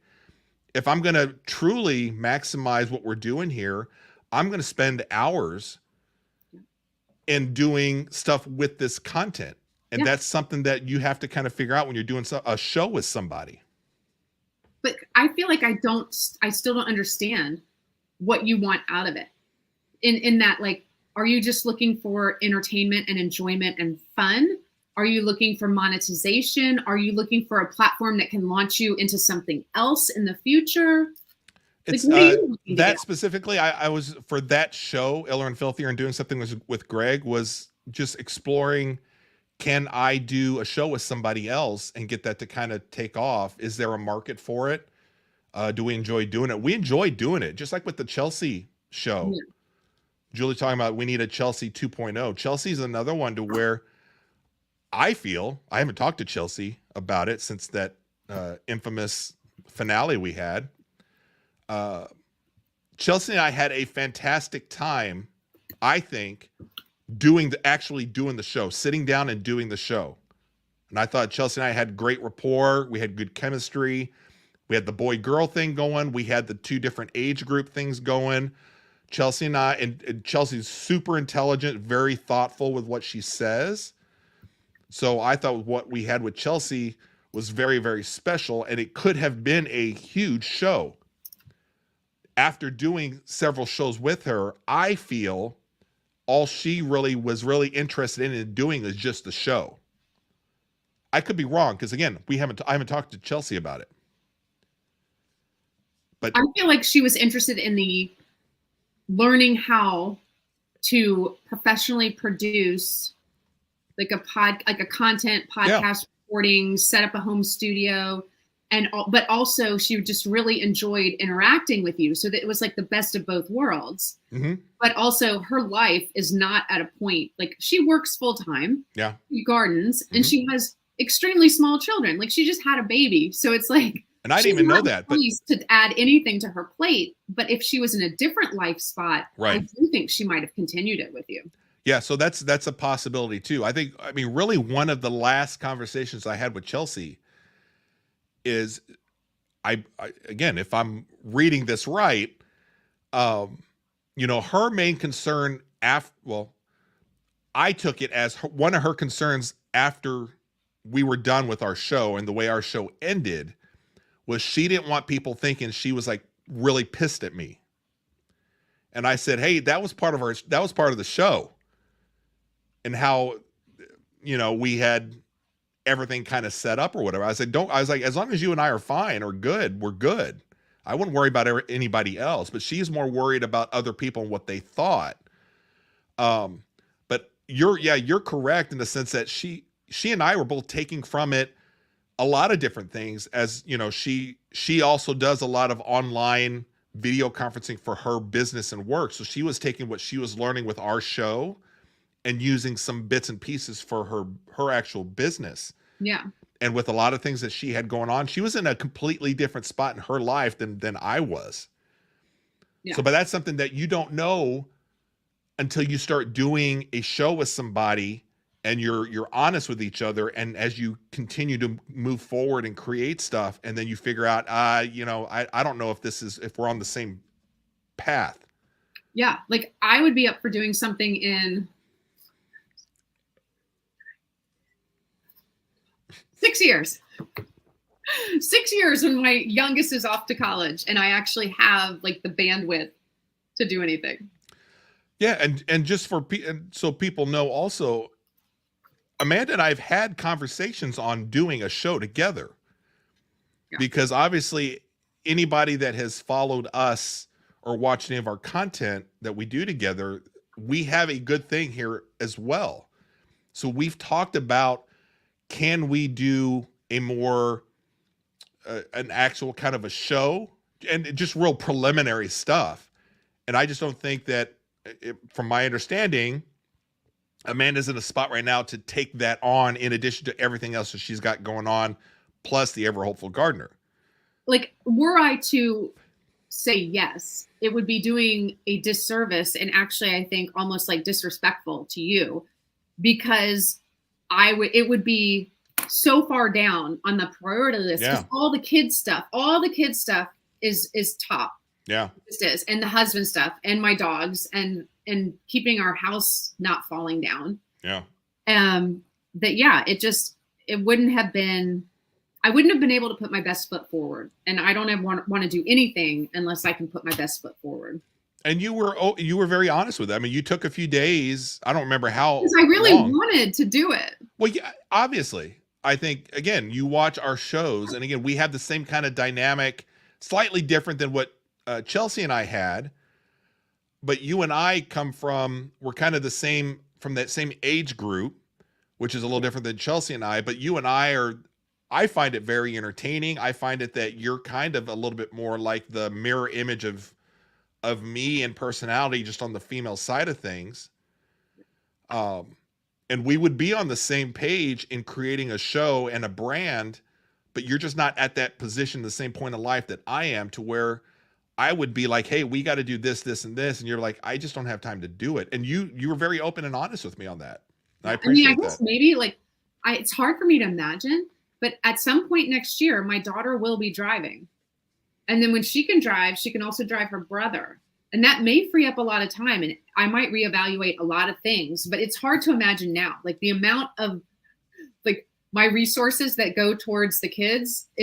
It's hard to imagine that changing, but I guess it will when she starts driving. I'll have to see how that works out. Well, and I have also, going through having a show with Chelsea and then doing a show with Greg, and I kind of figure out, okay, what are some things that I'm trying to do with these things as far as producing and making this new brand and finding those personalities in doing these kind of a shows. And I know absolutely, I would bet, this is a house bet, I don't know if that's the proper term for it, but any kind of show done with Amanda that we come up with is going to be a really good show, provided that we spend enough time in getting the momentum going. I absolutely know that just the dynamic between the two of us and how we make things fun, we're on the same page with the sense of humor. We set things up on a tee for each other, which is great, without even having to say anything. And I told Amanda this before, she sets me up for so many things to where I'm like, God, she's really good at this. And she also picks up on things that I set her up for, which is great for when you're doing a live show like this. But if she doesn't have the time to do it and to put into it, I appreciate her coming back to me later on and saying, I would love to, but I can't right now. And I totally understood. Yeah. And I knew you would. And like, what a nice compliment you just paid me. Thank you. And I feel the same way reciprocally about you, in that you have, I don't know, you're just very charismatic, and like the way that you talk and you tell stories and you explain things, like people just want to listen. And I don't know if it's your cadence or your like the speed with which you talk or your voice, or I don't know. It's very good. And so I feel like anything that we would do together, if we put the proper time into it, could be very successful. And so I hope there's opportunities for that down the road. And I appreciate that. I know that from doing social media and doing all the tossing salad content that I do, that I am much better when I have a, I don't know if it's a foil or somebody else. Oh yeah, what's the counterpoint? A counterpoint? Yeah. Yeah, sort of. I mean, it's not like we're on opposite sides, but we're not exactly the same either. It's a hard thing to describe, but you and I, when we are on together on a live or we're doing content, we have enough understanding and similarities, and I think we're creative enough to where we understand each other to where it just works, the two of us, to where it makes us even better. Yeah. So yeah, and my thing is out. I mean, I don't know if I've ever said that specifically to you, but at any point that you feel like you have the time that you would want to just brainstorm additional ideas or something, my offer is always out there, because I know that is it's a slam dunk for me, and I know that if we give it enough time, we would have a really good show that most likely could monetize. Yeah. And it would be cool, and it would be fun. And like, I enjoy speaking with you. And so it would be something I would look forward to, however often, like, we might record something or do something or have behind the scenes meetings. Like, there would be nothing that would be like, oh, I got to do another one of these this week. Like, I would always be looking forward to it. I just don't want it to be, I don't want it to cause me stress and for me to feel guilt that I can't put into it what it deserves, what you deserve. So anyway. Yeah. Moving on. Yeah. Speaking of monetization, are you monetized on YouTube? No. So so you're hitting the next question I was going to ask you for YouTube, because I was like, I'm curious. I am halfway on both of the things that you have to get there. It's been a hard thing because I'm creating completely from the bottom, like completely new. Not that I've had any coattails for gardening, and I've had zero coattails for starting something new. So it's been a long, slow climb, but it's one to where I'm getting enough positive feedback that I think I'm on to something. If I just kind of continue, I refine, I get better at what I do, and just as long as I'm having fun right now, keep going. And then who knows, within 6 months to a year, where I'll be or what show I'll be doing. But I feel like I just have this feeling that I think I'm in the right direction. Not that I'm perfect or not that I'm close to perfect on what I'm doing, but I'm fine tuning things that I like to do, what I don't like to do, what I'm good at, what I want to learn how to do. But I'm halfway. So I've got 1,500 of the 3,000 hours that you need if we're talking monetization for YouTube. But that's just like for a limited amount of monetization. You need 4,000 hours for full monetization. Yeah, right. And then I am halfway on the followers. So I'm only at 500 followers of the, I think it's 1,000 to get to that first step. And that first step, I mean, even though that's a partial monetization, it's still a huge step for people, because you're able to then start doing more things on your lives. You're able to, I think, create not a private, you and I struggle with the subscription thing. Yeah. We've talked about it a lot. I am coming around in a sense that, and just hear me out, and then I want your take on it. All right. All right. One of our biggest issues that Amanda and I have, that we've talked about for years, is dealing with the trolls and dealing with people that just don't really give a shit. Not that we're out there looking for people that agree with us all the time or that think the same way that we do. We don't want that. And I don't want to speak for Amanda, but I think she's kind of the same way. Yeah. We would love to have a healthy discussion with people with the intent of good. Yeah. With the intent of community, the intent of creating just dialogue and all this stuff. Yeah. I am coming around to thinking the only way you get that fixed and getting away from the trolls is a subscription to where you're only interacting with people, and it's the cheapest subscription you can make it, because trolls and those bots are not going to subscribe or pay. So that is your wall right there. Okay. Now, okay, I hear what you're saying. The hard part obviously is going to be getting the people that you're just friendly with to come over that wall, even at the cheapest rate. But if you can get them, you know you're going to give them all the attention you can within the context of your show and the engagement and the dialogue. And you know those people are there for good reasons, because they're paying to kind of hang out. Are you speaking to YouTube subscriptions? Is that even a thing?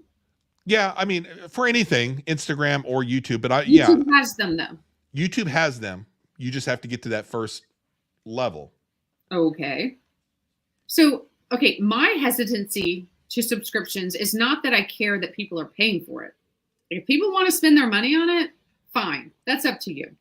But it's my feeling of responsibility to then produce content that is worthy of the amount of money they're spending. And I, the type of person that I am, will like stress over it. It'll cause me anxiety. Have I done enough videos for the subscribers this month? Have I done a live for the subscribers? Oh my God. Are they feeling like they're not getting their money's worth? Like it would be so stressful. Yes. And I would have to consider that too. But here's the thing. With any topic, and I'm going to talk about Amanda as a person, okay? Real briefly. Okay. Amanda and I are on the same page on a lot of things. And I know that when Amanda and I converse or interact or do whatever, or when we're in the DMs and we're asking questions or just dealing with life stuff and we're just being normal human beings, she and I may be have a difference of opinion on something, but because I know that she respects our relationship and I respect where she's coming from and I respect what she thinks and how she thinks, and I'm open to being like, oh, that's a different way to look at it. Having a subscription type service, and again, I know I've been very anti-subscription, but I'm saying to cure the thing with the trolls and the bots and the people that all they do is get hard on being assholes in the comment section. Amanda and I could sit here and have a live discussion right now and talk about, let's just say, and I'm just going to throw this out there because this is a good example. Because it just happened, the Democratic thing that just happened this week. It could be the Republican convention as well, whichever one. I'm saying the Democratic one just because that just happened. I have no idea what Amanda thinks about any of that, really. I mean, you kind of do. I picked Clinton for the airplane. But that's who would you have molest you? You had to pick who would you have basically sexual relations with, Trump or Clinton? I feel like if I was hardcore Republican, I'd pick Trump to molest. And that was a whole nother question. I'm like, I think everybody just picks on that who they would have sex with based off of their political thing. And I'm like, I just want one truthful person that's just like, if I really had to have sex with either Trump or Clinton, politics aside, who would I pick? But here's my thing. I believe whether or not we're on a live in front of people or Amanda and I are just sitting here having like a video hangout or something, I could say, hey, boy, that was kind of a crazy Democratic National Convention. What did you think? Or that was, what did you think of the Republican National Convention? I know this sounds weird to some people because when you deal with social media, everything's very binary. Mm-hmm. But I am very and I've told Chelsea this also, and Chelsea's in on this too, in the sense that I'm actually kind of interested in what Amanda thinks about certain things. And am I like, oh God, I hope Amanda just sees it the same way that I do. And I'm like,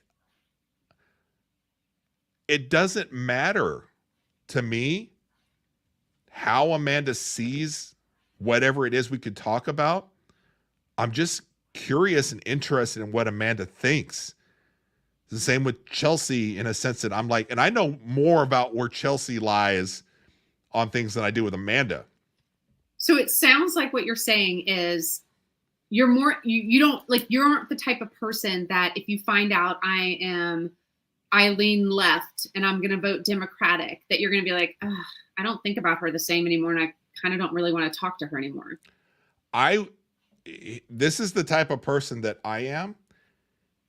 If whatever I felt like you wanted to talk about, whether it was the Republican convention or the Democratic convention, I would ask you questions either way because I'm curious and interested in what you think. Okay. And it wouldn't make you think differently about me? I feel like politics. No, because we have an existing relationship to where I value our relationship more than what I could try to find that would break that up. That's really good to hear. I'm the same way. Like I have neighbors who I consider like best friends who are completely diametrically opposed to me in terms of the way they vote and view politics, which are the most polarizing of categories. I feel like our discussion is because of the red wine. And if we had the white wine, it would be a little more vanilla tonight. Well, I feel like, I mean, I'm almost done with the red wine. I'm going to have to switch back to the white wine in a minute. But I don't offer that up to 99% of the people that I come across in my life. Like, well, I don't care what most people think. And again, I live in a place, I'm in St. Louis, but I'm in the suburbs of St. Louis. I'm in a place to where you can freely, just to give you context of where I live, you can freely fly the Confederate battle flag, and it's not a big deal. Oh, I mean, I live in the South, and it's not okay. Well, so then you might be in an area to where, yeah, so it's not okay. No, I'm in like there are horses in the back of my neighborhood. Like I am in the country. But there's what Amanda doesn't know, I don't think, like I used to be heavily into politics in the sense like I was prior to going to college and in college, my goal was to run campaigns and stuff. Like if you were to ask Greg, and I don't even know if Greg knows this very much, but when Greg and I knew each other back at Mizzou, I was like vice president and chief of staff of, let's just say, the college whatevers. And I was responsible for. Are you too embarrassed to say which political party? No, because it's just not that, we're not into that conversation. I'm trying to keep it kind of for now. Look at you trying to keep it like surface level. Okay. But, and really it doesn't matter because, so I was responsible for bringing in a lot of big time people to Mizzou to come speak to us. So like, if you look at my bookshelf, for people that came into my office, like I'm looking at my bookshelf from here, and the books that I have here, like I was very much a student of the game, the political game, let's say, right? Oh, I would not have expected that. If you remember Mary Matlin and James Carville, if you know, yeah. Do you know who they are? Yes, I do. I used to live in DC. Yeah. Famous couple. They both are operatives of different political parties. How that works, I have no idea. I was responsible for bringing them into Mizzou to come speak to us. So I've got a book. I feel like it's pronounced Carvel, not Carvel. James Carvel. Oh, we're right. Yeah, down in Louisiana. So I was responsible for bringing them in to talk to us at Mizzou, and I've got their book. I got them both to sign it. Like That's cool. They're famous. My thing was learning the game and learning how to manipulate people. When I was younger, I didn't have as much of a conscience as I do now. Really? You developed it later in life? That's unusual. Yeah. Well, because you have kids, you have a different perspective on life. And as you get older, I think that does change too. I think you would have enjoyed living in DC. When I was younger, yes. Yeah, you would have. Now I would not. And I don't want to have anything to do with politics now. Everything from 2008, 2010 till now, I don't want to have anything associated with it because it's as dirty as I thought I was back in the day. And I did some dirty things. This is a completely different monster Oh, of yeah. what people Things have to be nowadays, they're comfortable with. so. And that's just not me. But I see and I recognize things. And the problem is sometimes I'm like, I'd love to talk to people about it, but everybody is so binary, right? To where if you were to just ask about something, depending on how the question's phrased, you're going to elicit an emotional response because people are automatically, I am over here or I'm over here. Don't you feel like it used to be more like a philosophical, like I believe this because of this, and in the recent years, meaning like the last 10 years, it has become such of like a touchstone for like identification as a person, and if someone thinks differently than you feel almost attacked. Like, I don't know, something has changed with discussing politics, and like I respect everybody and their own beliefs as long as those beliefs and actions don't harm other people. And unfortunately, things have gotten weird on both sides in terms of being harmful to people. And that's where I'm like it doesn't have to be like that. Danielle, don't stop drinking or posting. Keep going. But sorry, Amanda. I want to make sure we recognize people who make the time to post. Wait, hold on. Oh, Greg's here. Okay, hold on. Is he? Yes, Greg's here, and he did like the tilted like laughing emoji. Uh-oh. I don't even know what that one means. Trying to figure out emojis, like we all interpret emojis differently. Yeah, I need like a dictionary. I need like an interpretation guide. Like, what is the tilted? Is it I'm drunk and laughing? Or is that kind of they're laughing at us like you guys are so fucking stupid? Oh, maybe. And then, okay, so Danielle put popcorn, and then she wrote, I'm from California. Vote is obvious. Actually, it's not to me. Yeah, it's not. Danielle, it's not obvious. I mean, California is gigantic. Yeah. And depending on, I'm from California. So if you told me what region of California, maybe that would be obvious. Do you still have your black and yellow? You still have your jacket? My jacket? Yeah, your black and gold tiny jacket, like the Chris Farley you put on, like fat man in a little coat. My King's jacket? Yeah. You still got that? I do have that one. Yeah. Is this one praying or high? That one's praying, Julie. Come on. No, that's a high five. Is like that's high. That's official. That's official. That's the high five. That's not high five. That's praying. No, that is high five. There's a different praying one. No, that's praying. The one that Julie has here is the high five. No. Oh my God. I think there is a praying one, but that's not it. Okay, we'll see. Also, this is a problem.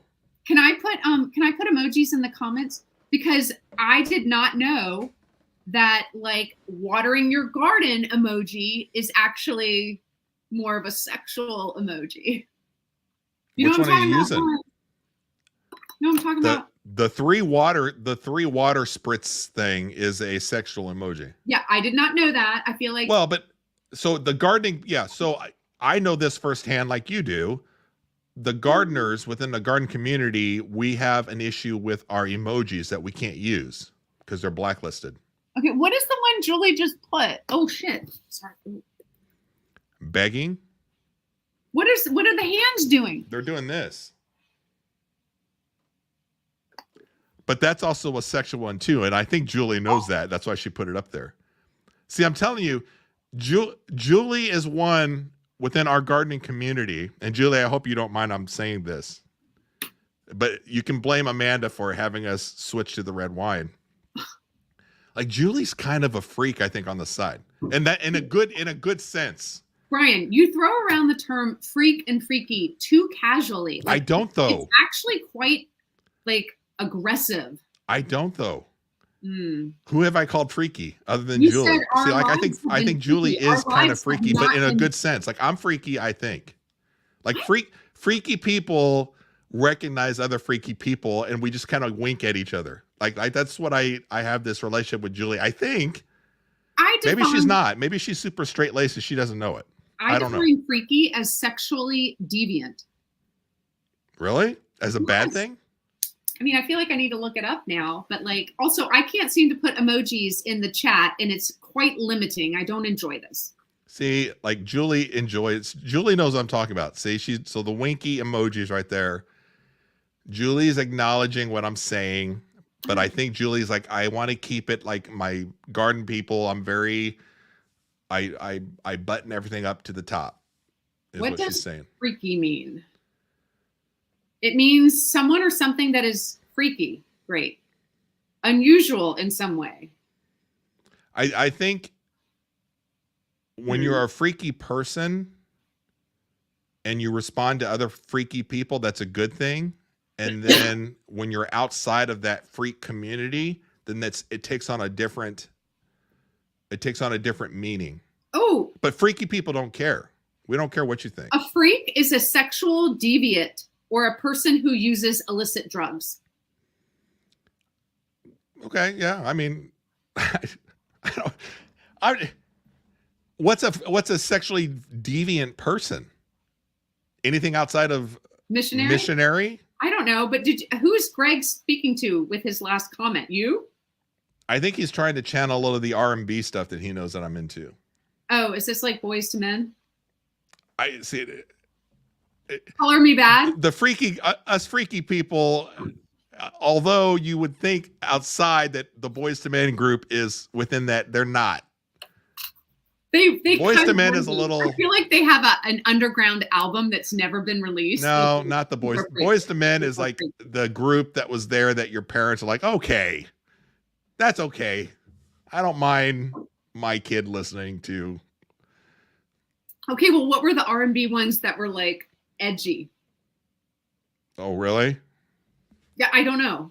I didn't listen to R&B. I was like a Metallica and Snoop Dogg person. Diary of a Mad Band. I've never even heard of it. Has Greg heard of it? How did I? Greg probably hasn't heard of this. Greg's more the Guns N' Roses. Greg's more the kind of the white Guns N' Roses type stuff. Okay. And back in this was Jodeci is probably the number one R&B band of all time for people that are freaky. Jodeci? All right. I'm going to start playing their music in the car with my kids. You could. And I think your kids would be like, ooh, this is kind of cool, Mom.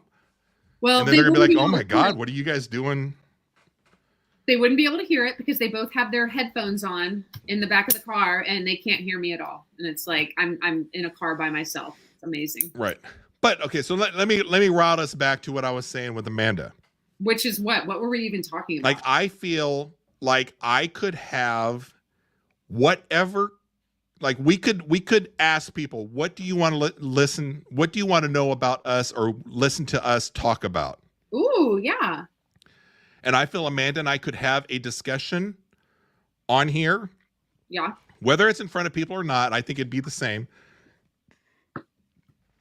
And in the end, our relationship doesn't change. No, it won't. No matter what you say, it's not going to change. I mean, it would have to be something like just crazy. I mean, yeah, I say crazy, but I'm trying to even think. But I'm like, I really am. I'm like, I'm just kind of curious to know what she thinks. But I can tell you, I'm not like, oh, I hope she thinks exactly the same way that I do. I mean, in all honesty, there would be some things I hope you and I think about the same, but I still wouldn't not want to be friends with you if you think differently. See, this is how white Greg is. No, she did not. No. Like, was it thong related? But okay, but here's this is how white Greg is. Okay, he also is using past tense. Does that mean she had it laser removed? I feel like we need more info. My understanding is he is meaning Cisco as in the R&B guy. Yeah. This is Cisco as in the networking company. Cisco. What? No, thong. Which is Cisco, completely spelled a different way. Oh. Wait. She literally had like a business tattoo. That's what I'm saying. Or he doesn't. That's what I'm saying, though. It's like, and you guys know I love Greg. I love Greg, and Greg's another one to where I know Greg is coming from a very, like, he's just a good guy, but I don't go into anything expecting he and I to see things exactly the same. But I look forward to talking to Greg on our shows to open me up to look at things a little differently. That's why we've done a lot of like metal stuff for music, which is not my choice of music. No, but, obviously. But I am open into being like, man, that's something that he likes. He's taken me onto this journey. And like we did a Guns N' Roses episode that I'm like, that was fascinating for me. And Guns N' Roses is not my music, but now I'm like, I found some new songs and I'm like, okay, I acknowledge there's some good stuff there. That you better acknowledge there's some fantastic stuff there. But I was in a different phase of my life. Okay, I feel like y'all's next podcast show should be on Greg and his wife's tattoos. Yeah, we're so when we get together, our plan is I think like next week, or we're going to get together and have like a manager meeting, kind of figure out what we're trying to do with the Iller and Filthier show. But he's got a lot of fantastic ideas. Like there is, not to get away from this stuff, we'll get back to you and I real quick, but he has an idea for a show that I'm like, that is a phenomenal show. It'll probably get like 3 listens, but it's the 27 Club. Have you heard of that? What's the 27 Club? Oh, it's going to blow your mind. It's all the famous people that died at the age of 27. Oh, I've heard about this. Is that not fucking, like, would that not make a great show? Yeah. So that was his idea. Except how many people are there? Are you going to run out of episodes? Oh, a ton of famous. I have no idea. I mean, because if there's only 20, then you're done at 20 episodes. But I haven't even heard, like, I hadn't heard of that until he brought it up. No, I was like, there's a 27 Club. So so that's something that we're going to hopefully do for a show. Again, there's a lot of things that he and I have to work out on our next thing to kind of figure out what we're doing on our show. But going back to what I was talking with you and I, like there are a few people that I have come across in my life to where I'm like, not only do I respect that person and how they think and what they think, but I'm curious at how they see certain things. And I'm almost not necessarily hoping, but I'm like, I hope that they're able to pick something up and look at it at a different angle to where I'm like, blows my mind. I'm like, oh, which unlocks certain things for me. And I have that about Amanda, in a sense that we could talk about the Democratic National Convention, or we can talk about the Republican National Convention. And no matter what we talk about, I can come in, I feel, as the most reasonable, rational critic of anything we talk about. And I will piss off one or the other at some point in that time, because I do feel like I am probably the most reasonable person on earth. Okay. Right. But seriously, Brian. But that's what I'm saying is, like, I would love to engage in conversations sometimes with people that I identify and find that I'm like, I'm really curious in how this person thinks. And Amanda is one of those. And I'm like, it's hard to get to the point now to where you're like, okay, you've invested so much in a relationship that you're like, that would be fun, but let's just leave it at what we have. And I haven't had those kind of discussions since back in college, my college days, to where I had a lot of people that were very much different from me. Yeah. But at 3:00 in the morning, when most people are high or have half their clothes off, the conversations are different, and they're a little bit deeper, and everybody just wants to get off, but you're all having really good conversations. And so I haven't had those in forever. And then once I've kind of left politics too, I monitor from the background, and I identify with what everybody's kind of doing. And sometimes I'm like, oh, I would love to just have a good, healthy, just a discussion, a breakdown, but you can't do that these days. Really? You don't think so? I think you can with certain people. Do you have somebody that you can think of right now in your life, in your real life, not here, that you can seriously sit down and talk about the Republican convention and the Democratic convention, actually have an interesting conversation? I can think of four people. That's good. That's really good. Yeah. And one thinks the same way as I do. Another one thinks completely different as I do. And then two of them, I actually have no idea how they think, but I feel like I could still have that respectful conversation. Yeah. And guess what? Like, what's interesting is some of my online friends have become in real life friends. So, like Brianna's one. I actually don't know which way she leans, and I don't care.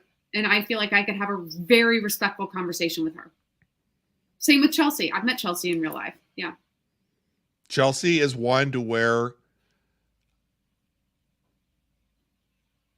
and I think I told her this on a show, and I'm very open about it. Chelsea's like very smart. Like I identify people very easily to where I'm like, that's a person that's going to give me a run for my money. Oh, Chelsea, she knows so much more than me about everything. Is very smart. Chelsea can be very intimidating. The one thing I didn't tell Chelsea is I think I can get her emotionally charged up and talking about certain things. And so there was a thing where when we're talking about whatever it was on our show, and a commenter, and the commenter that she had to exit the show. Like she was so livid. Yeah. That was also another huge part of what I think she decided that wasn't for, like, what we were doing wasn't for her. She didn't want that toxicity in her life. Because let that in. Yeah. I saw what happened as it was unfolding in the show. And there was a part of me that was like, I was a little delayed in what was going on. But another part of me was, I didn't know Chelsea enough to where, like if somebody were to come into our live right now and start getting into it with Amanda, I know enough that Amanda can deal with that. And I would just kind of sit back and almost kind of not egg things on, but to keep the show entertaining. I know Amanda can handle herself, but I'm also, and I know is this toxic male thing or something? I also feel like at any point that I feel like I need to jump in on Amanda's side, I'll do it. So with me, you would never need to. I wouldn't need to, but my own shit. I can handle my own shit. But there's a point to where you start things. If I feel like maybe you're just having an off day and you're just not, and I realize something's going on and you need a life preserver or something, I have no problems in trying to step in. I'm not saying like I'm this like white knight or something like that, but I hope you know what I'm saying. I'm going to let you deal with it because I think it's good for the show and I know you can handle it. Yeah. When that stuff was happening with Chelsea at the time, I was a little slow in recognizing that it was really bothering her. I think we all were, like, because she is so sarcastic and dry with her humor that at first you're kind of like, oh, like, and then you're like, oh, and like she draws firm lines in the sand, which I actually really respect, right? Like she draws these firm lines, like I will not tolerate this, and I'm not going to give a platform to this. Whereas my lines are very blurry, like, and they change every day with what mood I'm in. So I really respect the way she handled that, but I think it took everybody a minute to realize exactly what was happening. Yes. And I did too. And so once everything kind of happened, and by the time I kind of realized, I was like, oh, obviously that was probably part of, because it was shortly after that it was the end of our series.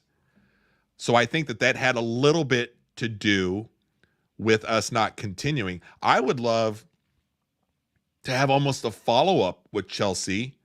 Maybe you moderate or something and ask questions or whatever and find out, okay, well, how come we didn't continue?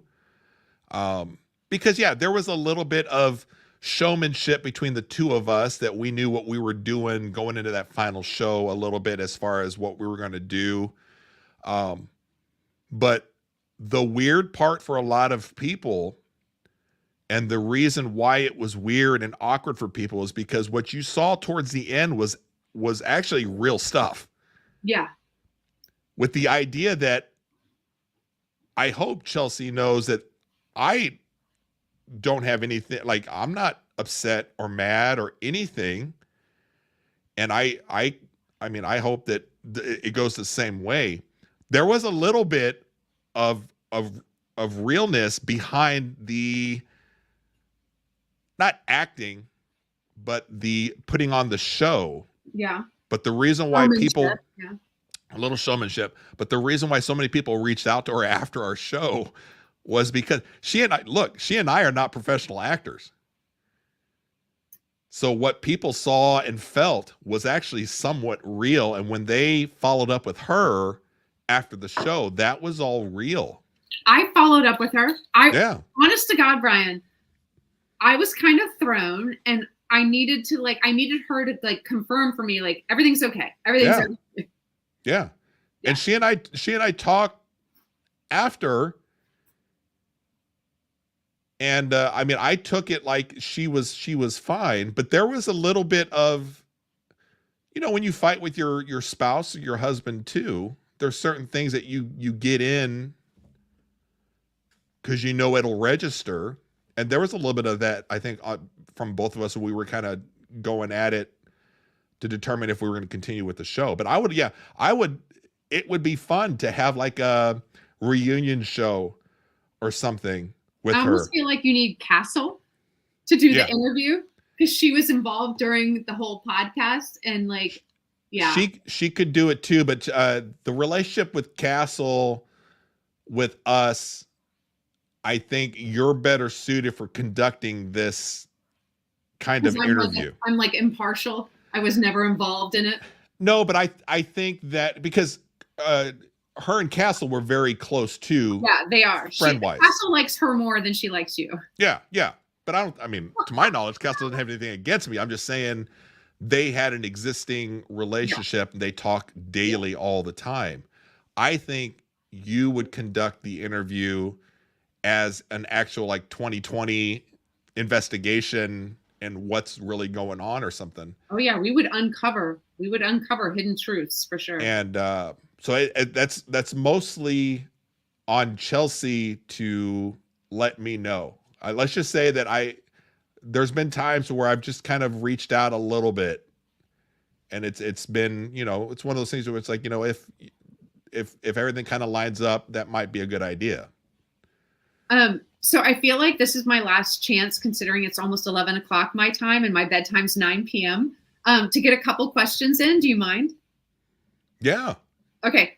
Do you feel partially responsible for James and Denise's TV show, Skip Town All-Stars? I feel like you interviewed them and now they have their own TV show. I'm pretty sure I had nothing to do with everything that they had going on, but that's a fantastic. I caught a little bit of that. It's very hard. And Amanda probably knows this also. When you're busy doing your stuff on your account, it's really hard paying attention to details of a lot of things going on with everybody else and what they have going on. Yes. And some people take that personally. Yes. James and Denise, fantastic people. I love them. So how we came together and interviewed each other or whatever, but you can tell from the interviews, like we all just really clicked. There was a connection. Yeah. So I'm glad to hear that they got a TV show. I don't know much about it though. I saw that they had announced it. I had hit like. I may be botching it. Maybe it's an episode on a TV show, and I need to go search it up and watch it.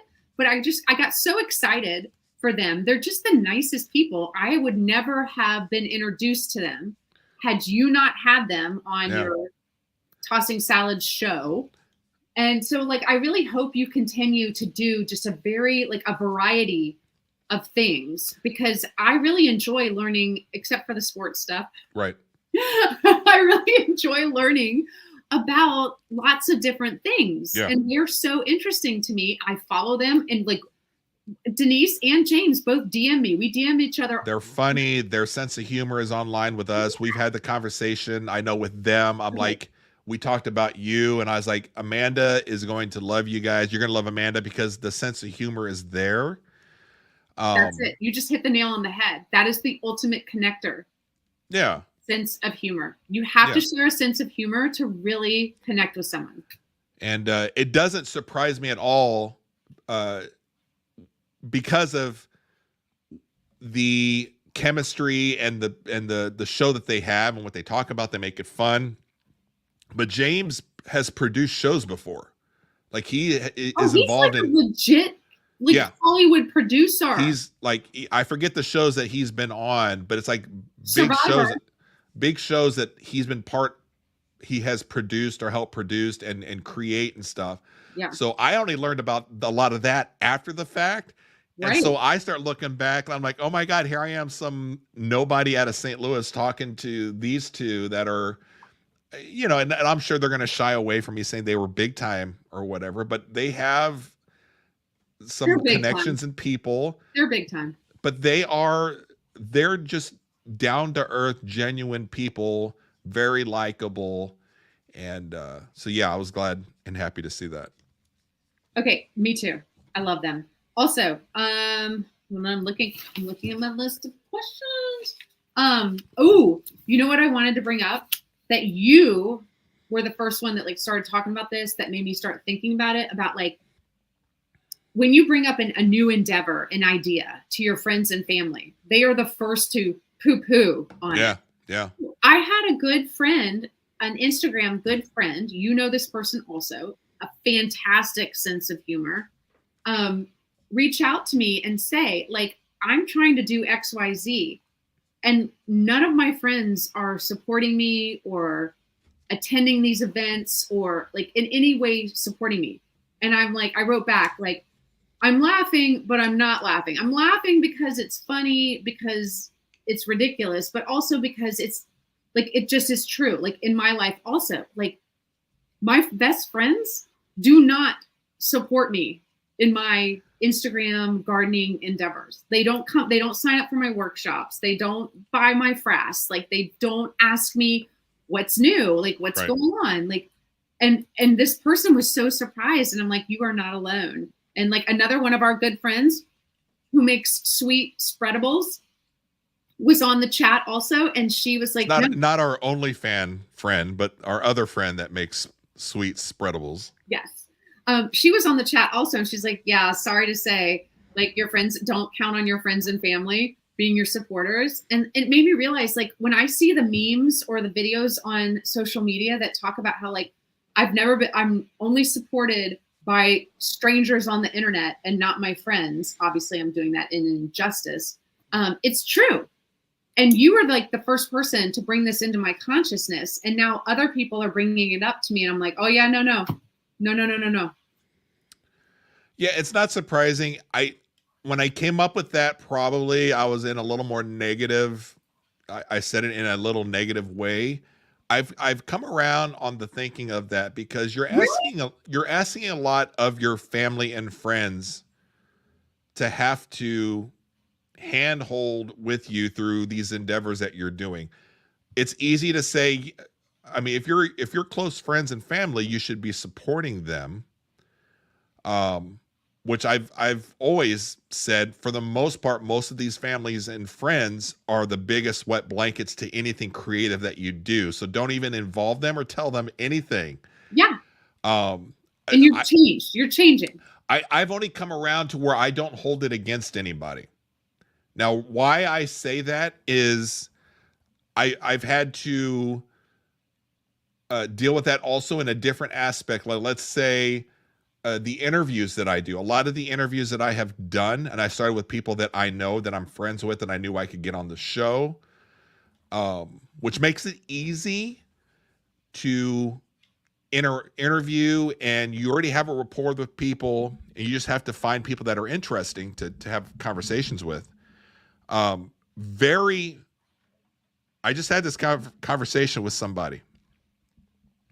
Very few of the people that I have interviewed have put forth any effort into, even when they are the person I'm talking to, putting it out on their social media to kind of announce or even help promote the conversation, almost to the point to where they do almost nothing. And you're sitting there, you're like, well, of course you're thinking, well, was the conversation shitty? Or did we not do a good job? Are they embarrassed about something? Or they don't want people to know they were...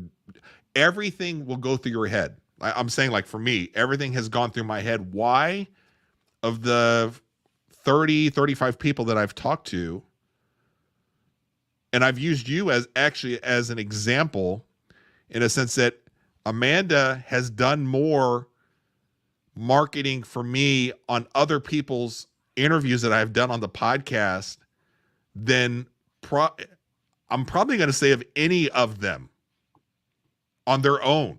Do you think they don't want to toot their own horn? I don't know. And it could be, yeah. So it could be something to where people just aren't comfortable in being like, hey, look at me, I was on this interview or that's something. That's a real thing.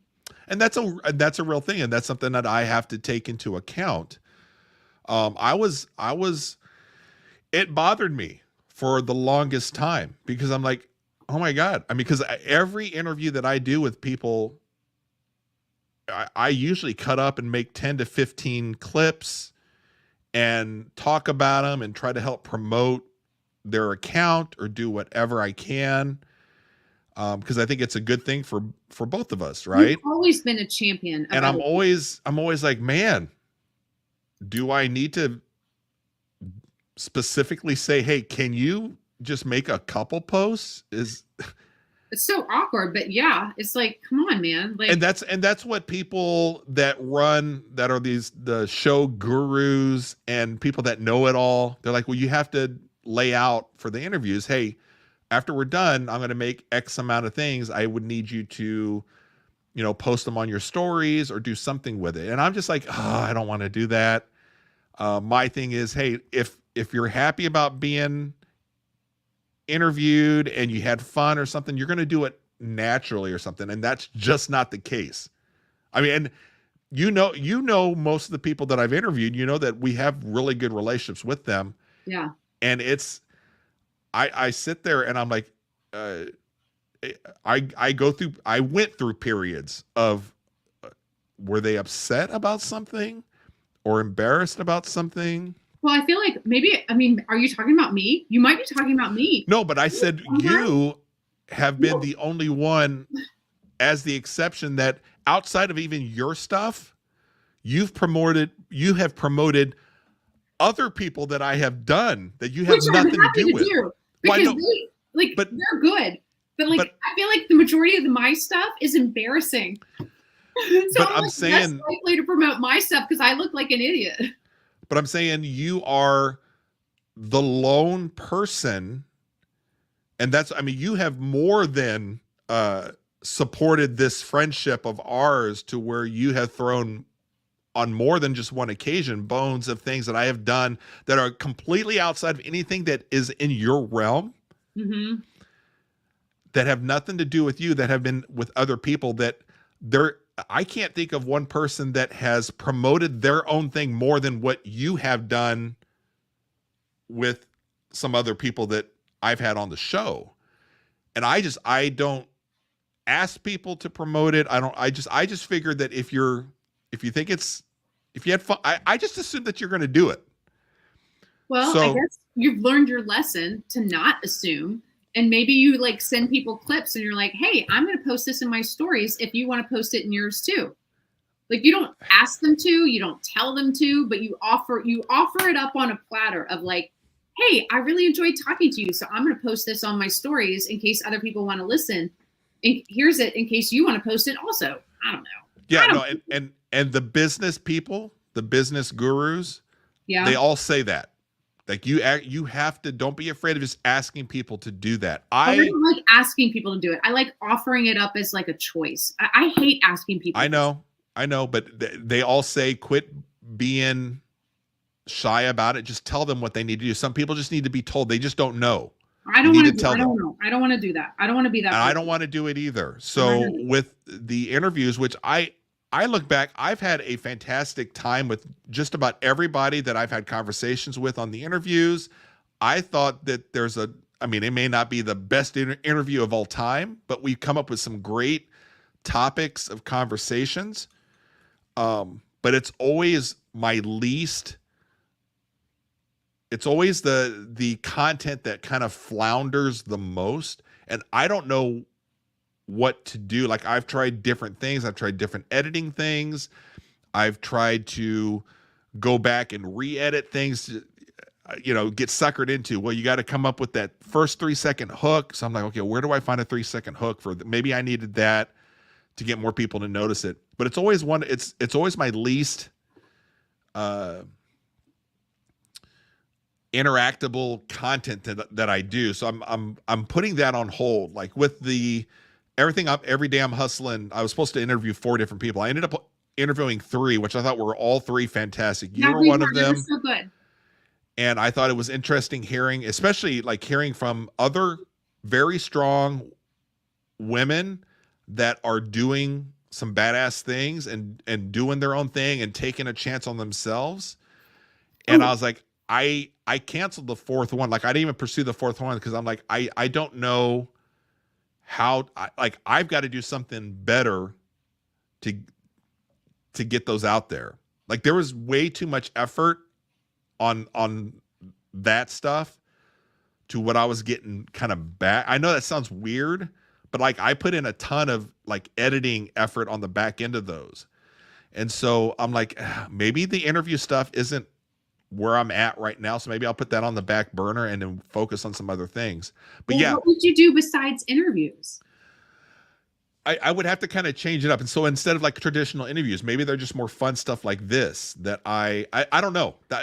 That's I got to go back to the drawing board and figure out how to do things a little bit different. Cause maybe it is something that I'm doing or not doing on the editing or making that those just aren't hitting with the people I do it with. But that's fine. And that's one of those things to where I have to remove my emotions from it and be like, okay, what can I do on my end to make this work out to where I want to continue doing those particular things.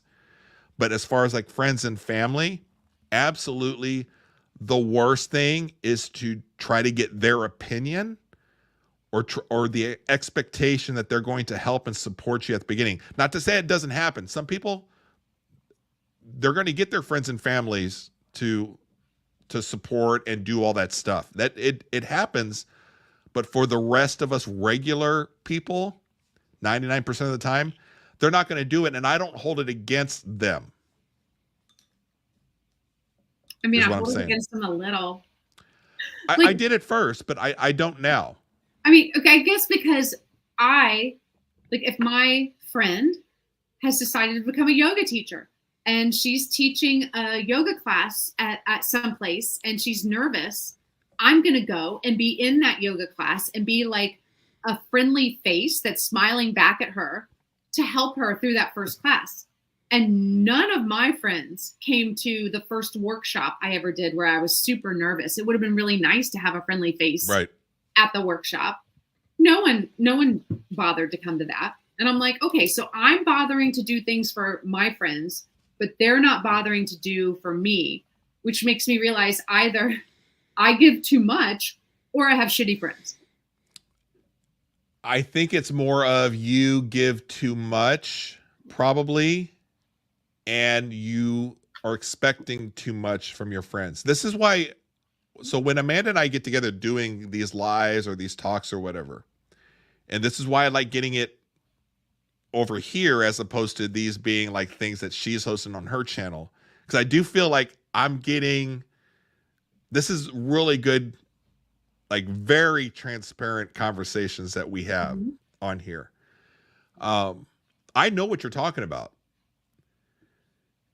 And I have gone through it.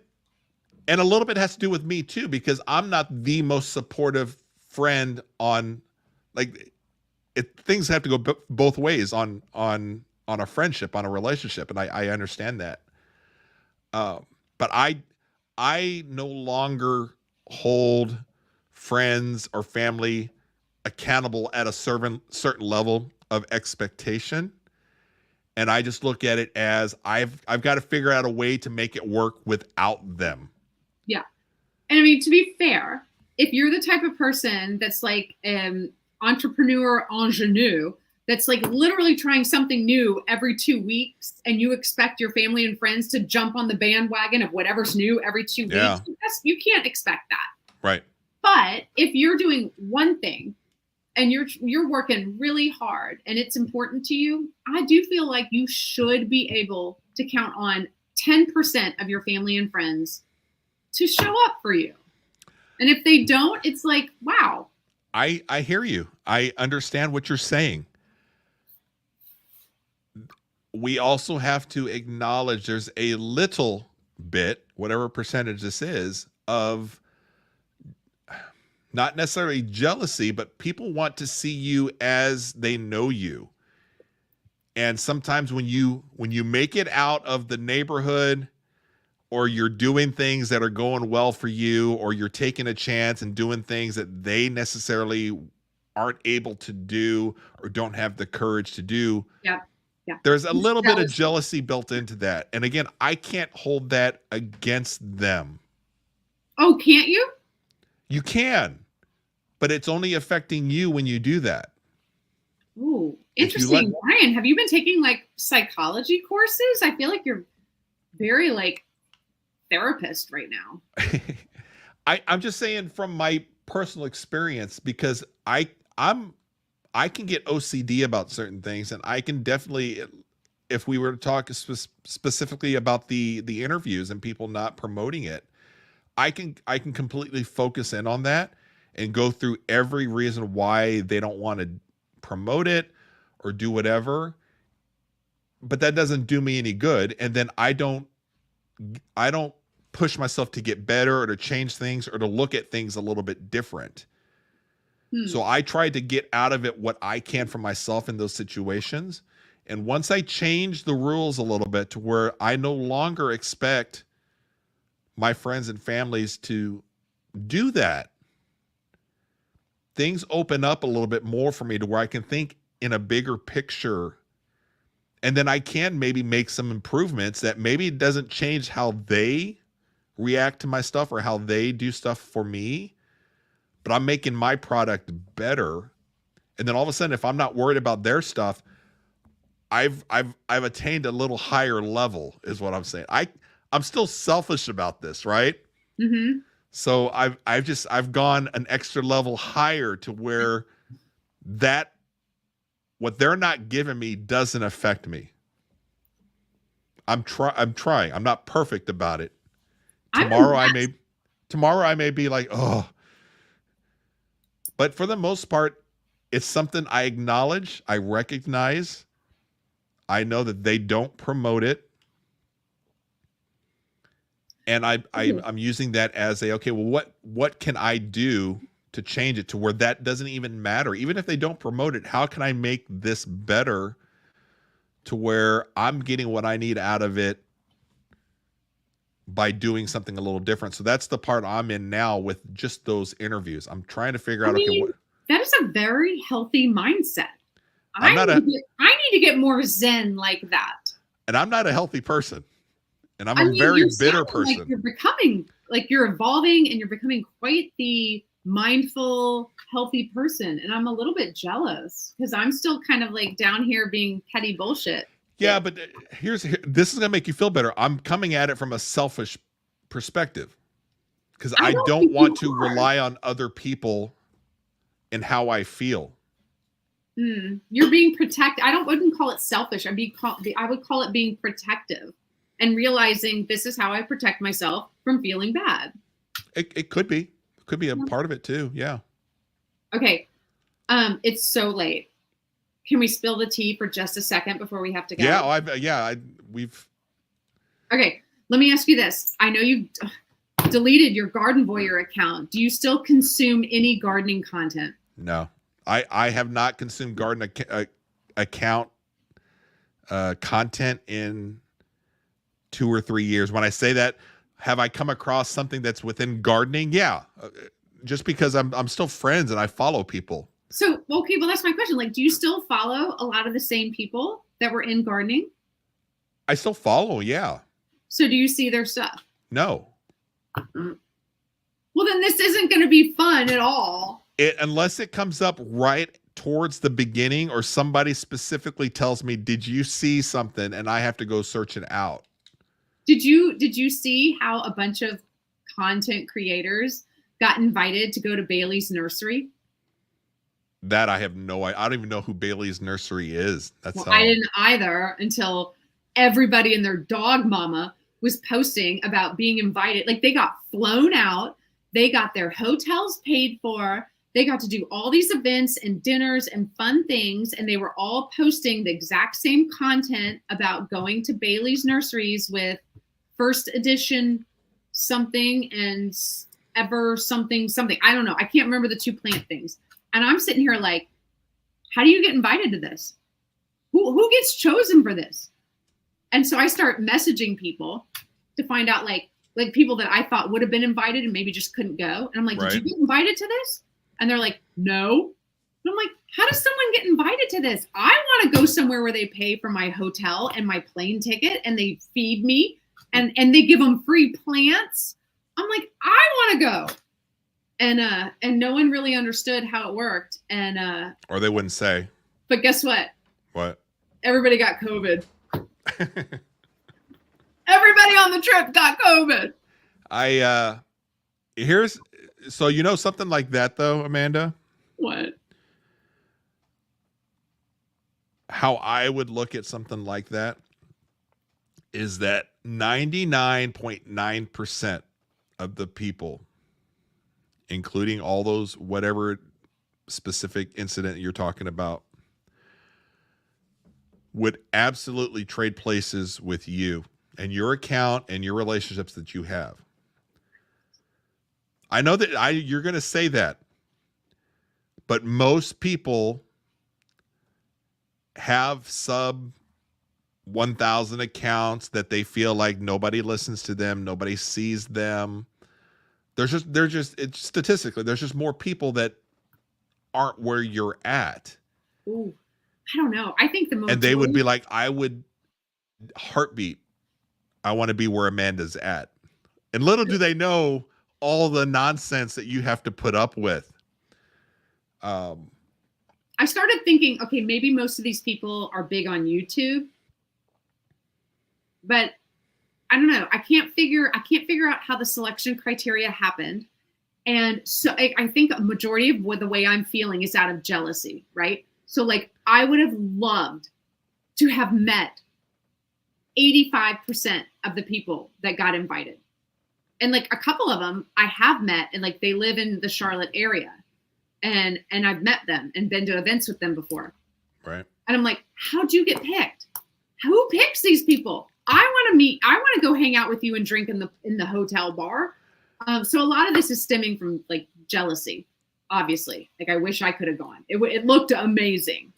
But then like the bitch in me, like the horrible person in me is like, well, I'm sad I didn't like get invited. And then everybody got COVID. I mean, do you think I'm the worst person ever? No, you're being honest. Yeah. You're being honest. And yeah, if we can go back and think, if you and I just weren't necessarily ourselves, we could have had a lot of companies. I know the same company right now is going through your head that's going through my head. And they would have invited us to their Kansas City plant. Oh, back in the day. And they would have given us more stuff to showcase and more gift cards to use, which was great. Before some really awkward phone conversations. I should show you at some point my my phone, because I'd gone through over the years, probably like the last, I don't know how long I've had this phone and how long voicemails stay on your phone until you actually delete them. Like, I still have, my grandma passed away years ago, and one of the voicemails that I've kept is a voicemail from my grandma. this is going to sound super, not petty, but you're going to be interested in this. A lot of people that I've had issues with in my life, I have their phone, like their voicemails saved on my thing. Shut up. Amazing. Amazing. Just so it like I can go here and look and see. And my thing for me is I know that I have moved on when I can go and look at the voicemails, you know, and they just show like the names and then how long the voicemail is.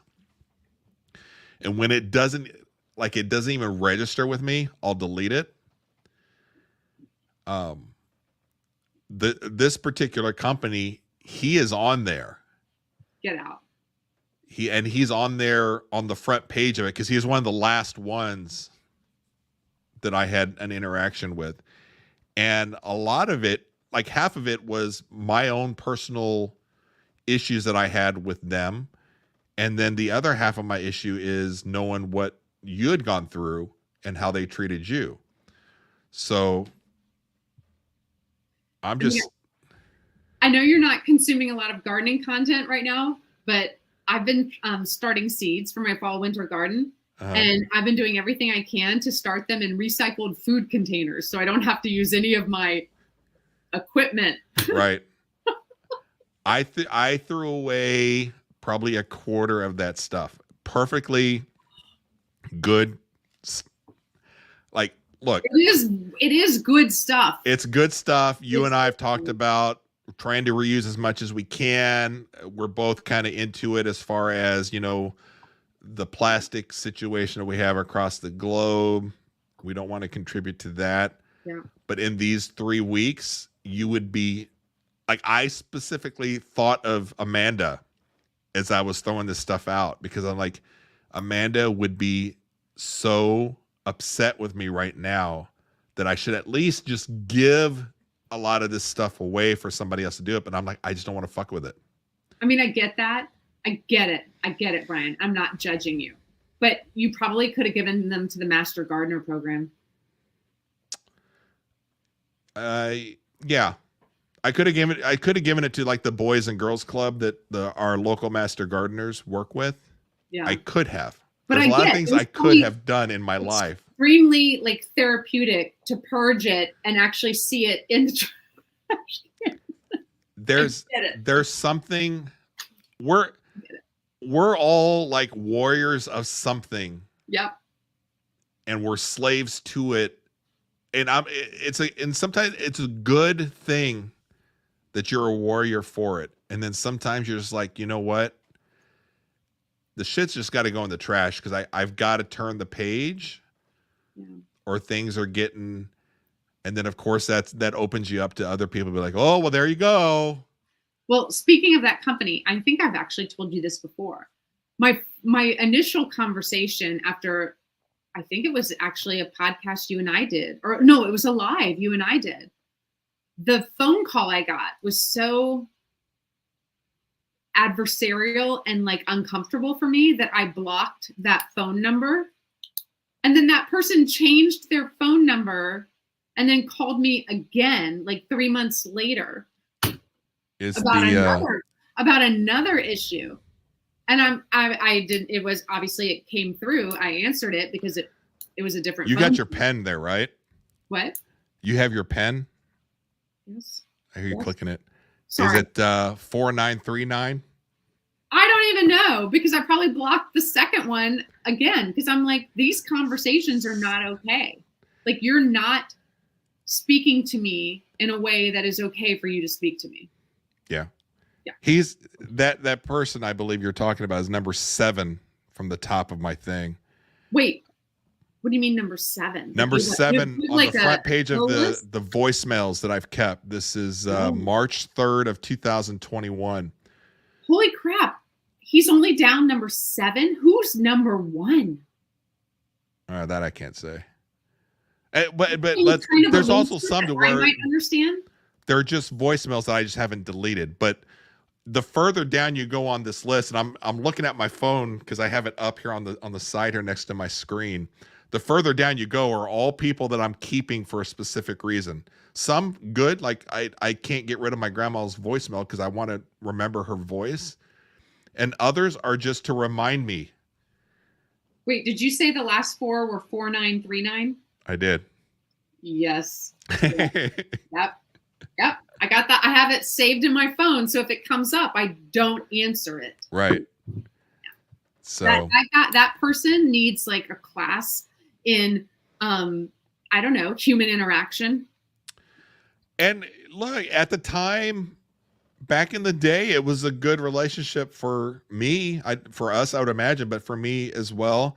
Lots of great product. I will say the product is very high quality and everything, but at some point, as a creator or somebody that's out there and people rely on what you have to say, Mm-hmm. you're going to come across a time to where you're like, where are you going to draw the line and what are you okay with? And can you live with it? And that's again 99% of the people that I look at on our gardening community, and a lot of them have gone a little more commercial, and they're wanting these relationships, and I get it. I do. I lose a little bit of respect for them. And some great people, like these people that I've met, I really do like them. You've met them in real life? No, I've only met, I think, one person in real life from just social media, and Who? that's a person outside of even of gardening. I don't think I've met anybody within have I? Yes. Didn't you meet someone? One person. Didn't you meet someone? But not like meet up. Like I may have run into somebody. You met them in real life. No. Julie's like, Julie, I'll you should do a I'll monthly show with Amanda where she spills the garden tea. Every time I do a show with Amanda, we're spilling something. I know. And then she's like, I have no idea who you guys are talking about.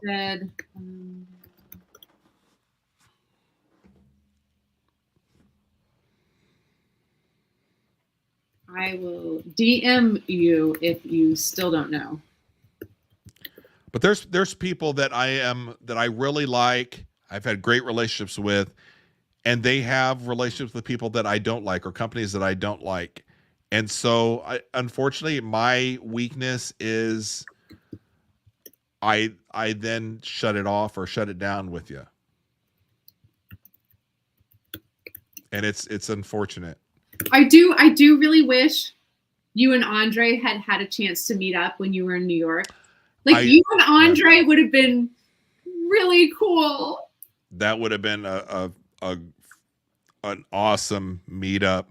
And he's one that he's really good on camera. We've done some great shows together. I just don't, and that's one to where we had kind of talked a little bit about doing shows together also. Yeah. But once you start doing these enough, you're like, you kind of know who's going to have the time. You just start knowing what you're looking for in a co-host. Yeah. And he's a single dad. He's got it. Yeah. Like, it's so hard when you have young kids to like be able to like know that you can dedicate a certain amount of time towards something, because things are always changing. You never know what's happening with these little kids. They're monsters. Yeah. But yeah, so it just got, my thing is, the gardening thing. It was just time for me to kind of move on from it, which is fine. And for those that are kind of hanging around a little bit, we can kind of forge some fun stuff into some new arenas. Like you and I can kind of do some things. And like I said, you and I, at any point that you feel like you're kind of ready to do something, I really think that you and I could make something into when I say a money maker, I'm saying it like we could probably figure that out. Like, and you probably mean make it worth our effort. Like, I would have to buy equipment and like Yeah, it would yeah, make yeah. it worth like the initial sunk cost in terms of equipment or whatever, and it would make it worth the time spent. Like we wouldn't be millionaires, but No, we might make it worth yeah. what But we're like if doing. Julie's still here, I mean, I don't know who's still here, but I think Julie would have a good handle on like when Julie watches us on here, like the content we have, and fuck, we're going into 2.5 hours or something, which is Yeah, ridiculous. I was like, I'll pop on for 45 minutes. But I think Julie would have a good handle on saying like if you and I came up with some kind of a show, whatever that would be, our um the way we fit together, we would make a good show. Yeah. Because Yeah. there's friends of ours that do stuff and you're just like, oh God. They're good people, Well, but you're just like, geez. can we talk about that offline? Because now I need to know what you think about that. And I think your likability factor blends in well with my not likability factor in certain areas, but together it's a good thing. It's a good thing. I'm glad we did this, and I'm sad that it's been so long since the last time we did it. And what is it today? Today is August 23rd. I hope we don't let it go another 3 months before we do it again. Gardening with Bart Chuckin. I just seen you guys are on here for 2 hours. Yeah, tell me about it. Yeah, we obviously have a lot to talk about because we don't do this often enough. If we did it more often, it wouldn't go so long. Yeah, I feel like every time we do get on, every quarter of the year or something, I feel like we have to get everything out to discuss because we're not going to be able to do this or remember it in 3 months. I know. And more tea. So apparently, I don't understand it all. I'm not privy to it, but there's a gardener that you and I both know that supposedly had beef with another gardener. And because they had beef, teams formed. And there was Team Gardener A and Team Gardener B. Doesn't and they were surprise all me. going at each other. And now they have blocked each other and they don't follow each other. But then Can you give more details though? You don't have to say specifically, but just I wasn't part of it. I'm just hearing it third and fourth hand. But guess what? Gardener A and Gardener B were both on the Bailey's trip together and took pictures together. So obviously, that's weird. beef isn't that big a deal, right? I've had it to where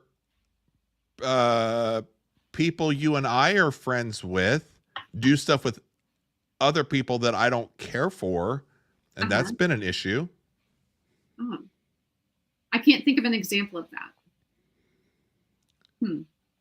But apparently these two gardeners had serious beef.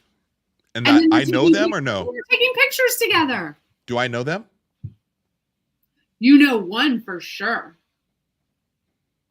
Would it surprise, if you were to tell me the names after we get off here, which you probably will, I'd be like, oh, well, yeah, that makes sense. I don't know. But also I can't figure out, oh my God, I'll have to tell you offline. But I can't figure out how supposedly there was beef to the point where people that were Team Gardener A are unfollowing Gardener B and blocking that person. That it was that big a deal. And then the two gardeners were taking pictures together like they love each other at the event. And I'm like, isn't that weird? Oh, okay. Well, other people stood up for you, but now you don't care. So. Yeah, I mean the biggest thing.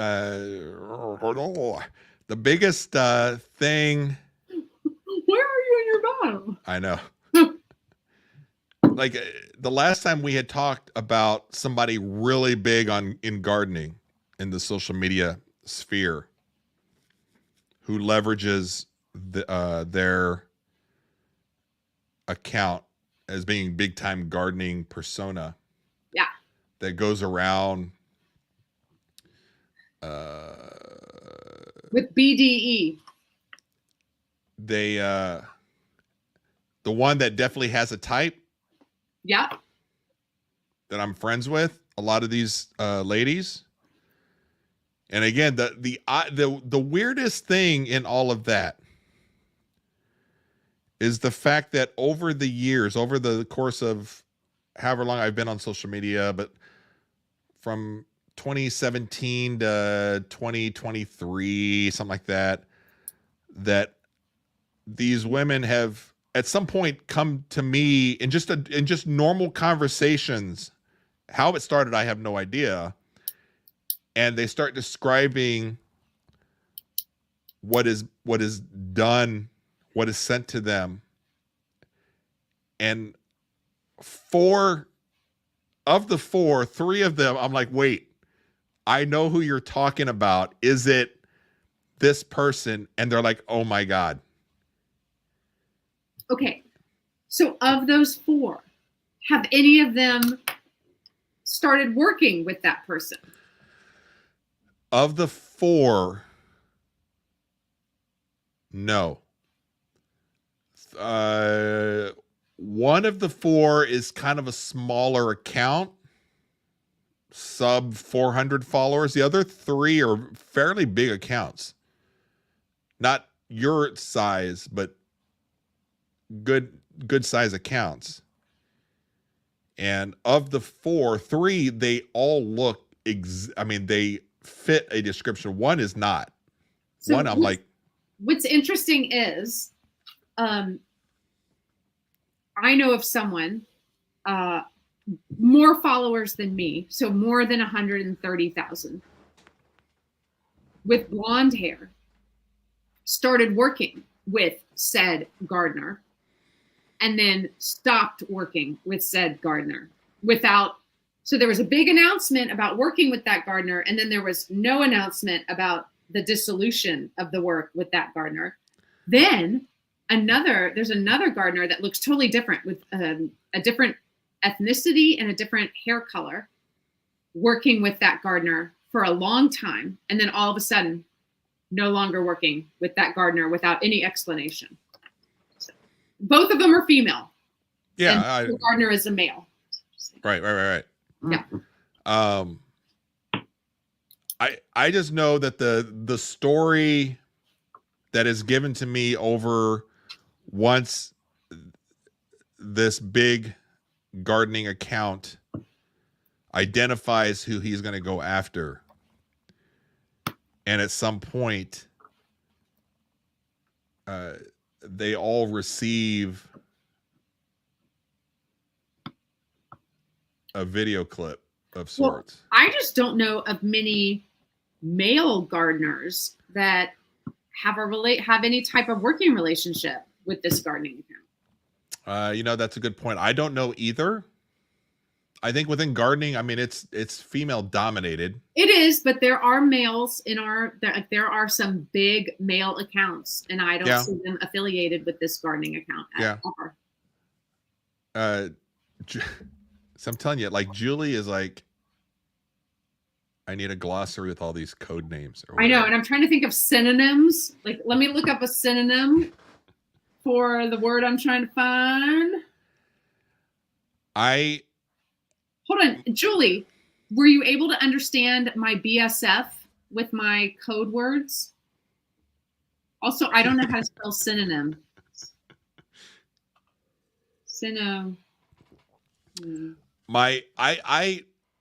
I get depressed a little bit knowing a lot of our friends are either working with or keep promoting this person.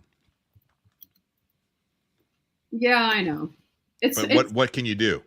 Well, because they don't know. And it's not fair. Like, we can't judge them. And it's not okay, so here's the thing that I'm going to ask you as a woman. Yeah. Is it our place, my place, or your place to contact people that we know? No, it's not. No, it's not. And like, had you not told me, I told you. Right, but I'm obviously not this person's type. So I have not physically no. No, right. No, and then that's not a dig at you. And I'm not taking it that way. Yeah, no, I get it. He has a type. Yeah. It's definitely a type. But you're saying because I struggled with this, and I actually reached out to one of them probably in the last year because I saw another working relationship that was being advertised. Mm-hmm. And so I went back to this one person. I said, "Hey, I just want to ask you. This is a closer acquaintance of mine. Should I say anything?" Nope. And she said no. She also said the same thing, but I'm like, "Are you?" And I don't know if the difference is social media and you have distance and you have, you know, as opposed to somebody that is in your city you work with, is going on a date with somebody here that you know what I'm saying? I think that's different, or is it? I felt the need to have this discussion with you because there is a high likelihood that you would be approached by people because of your account, you're standing within the garden community just to do business. Right. So And I thought that you should know the information. Mm-hmm. And I appreciate that. And I feel like you and I are on a friendship level where you can do that with me.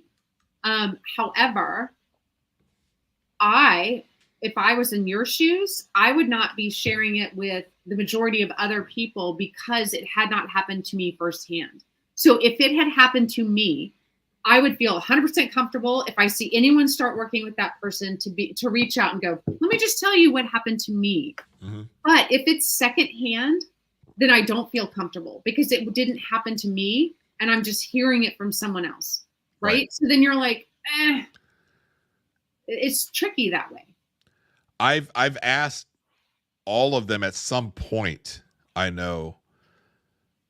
I said, this isn't my thing to tell, but if I come across other people, do you want me to put you in touch with them? What did they say? And two of them said they don't mind. Like, yeah, if you know, they just, I think and this is just real life, right? Powerful people don't want to fuck around with messing with powerful men. Yeah. I mean, it usually doesn't end well. Not for you guys. No. No matter what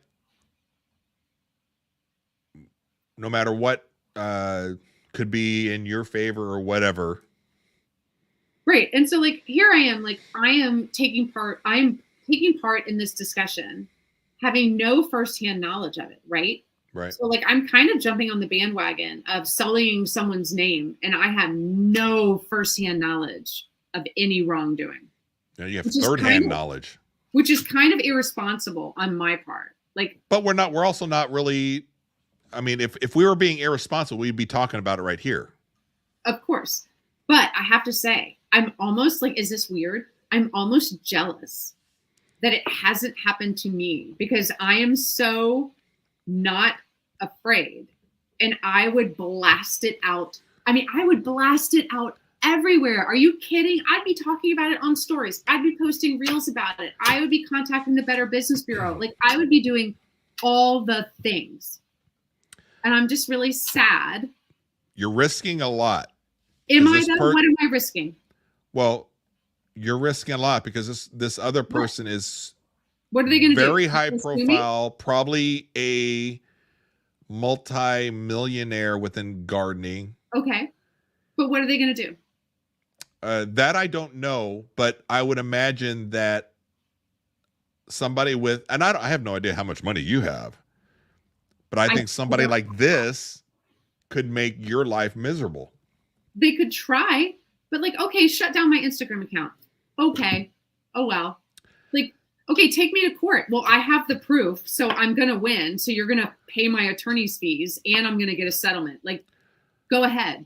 Like, I don't know. Like, it just literally, if you have the proof, like if it's been sent to you, like there's an electronic trail, I'm not scared. Like, oh. So here's my other question to you then. Yeah. And I haven't talked about this with any of my friends here, let's say. Okay. Like I haven't brought this up. I am speculating, as much as I don't like this person, and I think I think they are absolutely using their power and position within the social. Doesn't it sound weird? It's the power and position of their social media gardening account and what they do. To get to the point that these ladies have gotten to,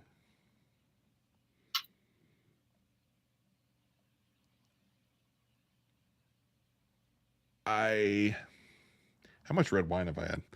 See, how much did you incur? Are you asking if there was any see, this is insinuating what I don't want to insinuate is, you know, the whole argument of, well, if she didn't want to be whatever, or she wore she wouldn't have worn what she wore. Yeah. She wouldn't have had that skirt on. Are you asking if there were extenuating circumstances?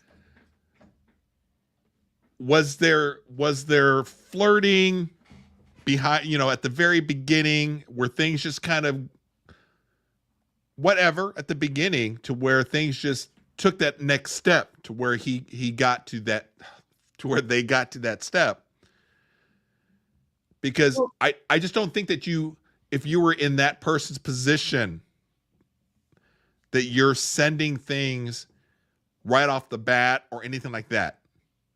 Right. Like, so something had to have been at the beginning. There's a kind of a flirty thing going back and forth, and then it went too far.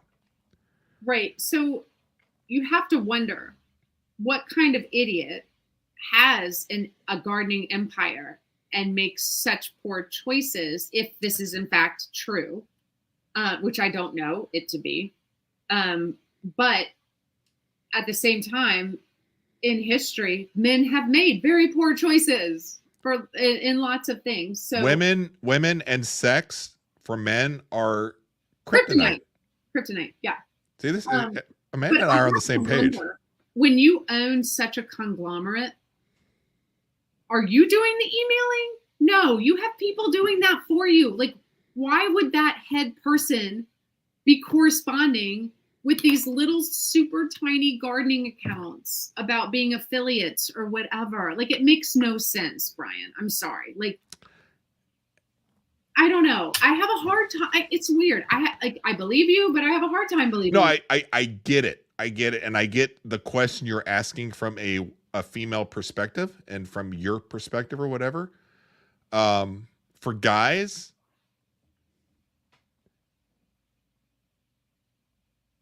like, you're telling me the head of this company is sitting down at the computer and being like, who should we have be an affiliate that's my type today? Or is this person actually like figuring out what products to purchase and how to get things out of the warehouse?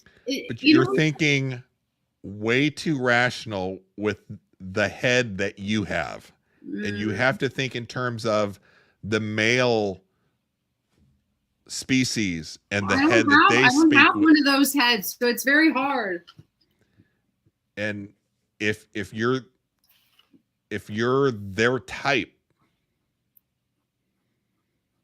and you can have access to these women that are your type because of your account, yeah, that's the answer right there. I guess. And somebody that's giving you some attention from a gigantic account in a space that you're in gardening. Also, you're in a gardening account that is giving you attention. And I will say that every one of these women, I would say, are like, you and I would agree with that. Oh, they're women that have it going. I mean, they're smart girls. Okay. Smart women. So I don't know any of them because you are a very stand-up person and you have never disclosed any of their names to me, as good of friends as we are, which I super respect. I have been reached out to by this company multiple times to be an affiliate for them and to promote their stuff. And I've just always ignored it or said no, thank you, based on the information you have given me. But it has never been the owner of the company reaching out to me. It's always been lower level Sure. people. That's how much money this person has. Oh yeah, so much money. The person I referred to way back in our live within hour number 1 of our thing, to where we were really good friends. We've had a falling out for whatever reason that I talked about, like, we were talking about tossing salad, and just, they were like, you do know what tossing salad means? I'm like, I'm not fucking stupid. We don't always know what everybody knows sexually. I know. Right. Well, I was just shocked, because this person is also somebody that I would characterize as probably is smarter than I am.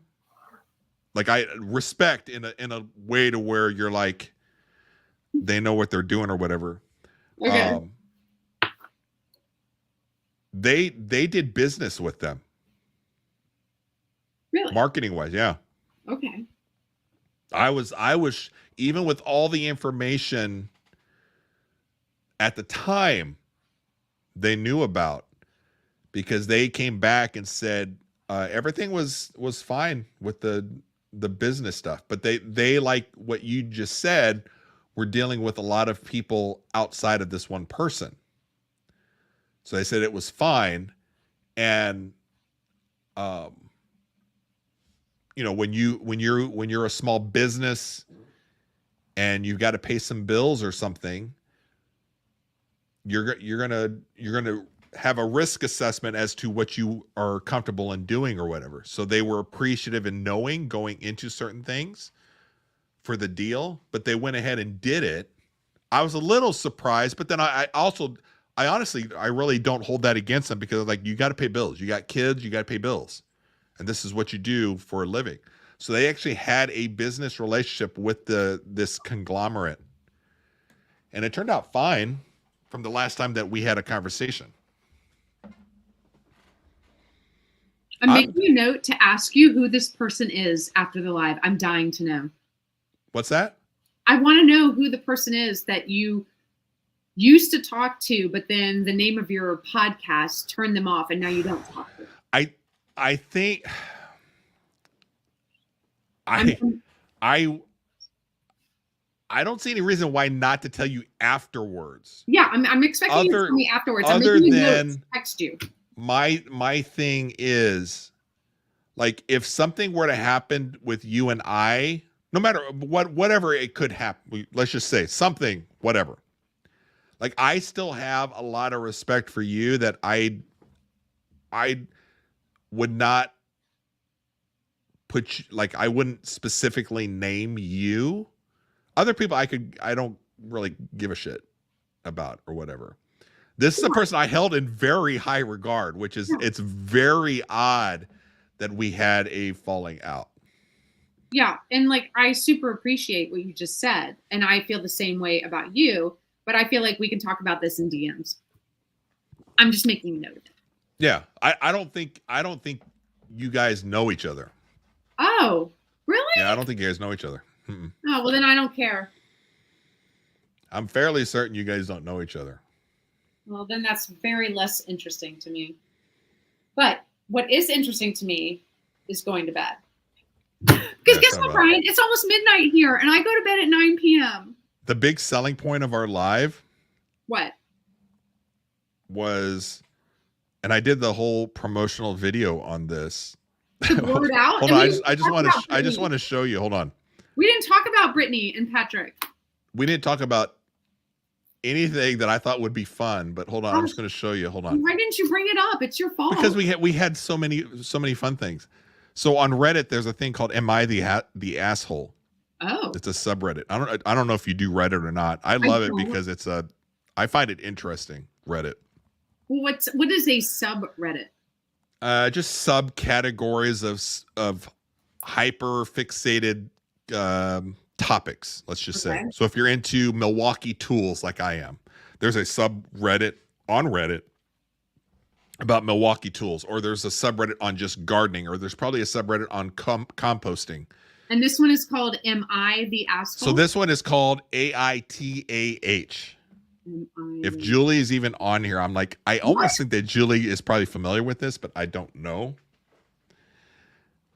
And I saw a bunch of these things start popping up, these stories. And I'm like, this is so, are these real or not? And then I'm like, what the hell is AITAH? And then after a while, you're like, oh, it's Am I the Asshole? So it's people that will post to this subreddit on stories in their lives where they ask people, am I the asshole for how I responded to this? Julie said she's heard about it, but she's not on Reddit. So I thought it would be fun tonight, with you being who you are and us just having fun. And this is why I did that promotional video, because that was one of the stories that was on there about a guy. Is he the asshole for wanting to get a divorce from his wife because she's wanting to post pictures online or whatever, on OnlyFans or something. So my thing tonight was, after we did whatever it is we were going to do, I wanted to scroll through Am I the Asshole and read you just the title until you came up with a title that you're like, I want to know more about that story. So like, oh my God, they're all terrible. Oh, are you on there on your phone right now? Yes. It's so entertaining. So for example, I would be like, okay, Amanda, I'm going to read. Ex-wife called the cops on me after I saved our son from her mistake. And I would be like, okay, Amanda, do you want to know more about that or not? And if you said yes, we would read their story and then like go through all of the comments. I mean, this could be something we could do daily, because this is so fucking funny. Am and then you'd be like, asshole for using hall passes my wife gave me? And so, yeah, so I was like, okay, so let's just say Amanda be like, yeah, go to the next one. And I go, okay, the next one, which was posted 14 hours ago. Am I the asshole for telling my boyfriend that I will wear a headscarf when he grows his foreskin back? What are why do people post this? Do they get money? Well, no, because they want to know if they're the asshole for being an asshole about something. I feel like some of this is for attention. Like, obviously, that you're the asshole. Right. But for us, making it entertainment for us, like, you read something, you're like, oh my, I've got to know more about this. And so that one there had 975 comments to it, which I thought you and I would have fun going through the comments too.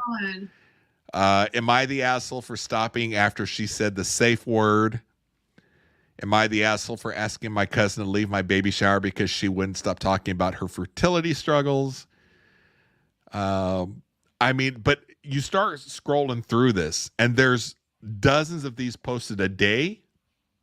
Oh my God. And you go back days, weeks, months, and I'm like, what other person can I think of that we could make this like super entertaining? And I was like, we're going to do this tonight, but not at the 3-hour mark. Okay, can we schedule another one for this? Because some of these are really interesting. Would you be interested in doing this game? Yes. Yes. Am I the asshole for telling my dad I'm glad he's dying of cancer after his wife convinced him to disown me for being gay? 2.8 thousand replies. And so this goes back to what I was talking about. I was like, I'm kind of curious what Amanda would say. Whether or not these are true stories or not, I don't know. But I might want to know more. Am I the asshole for cutting off my lazy wife financially? Right? I mean, oh my God, yes. We have to do it live on this. Oh my God, yes. And so I figured, we'd go through these, and then the one that you thought was interesting, we would dive deeper, right? Go into their story. And then I would have you profile these people and be like, okay, Amanda, profile what person would be in this situation. Am I the asshole for asking my mother not to talk about my sexual assault with her friends, even though it impacted her too? Now, am I laughing because all of these, if they are true, are just funny and we're making fun of? No, of course not.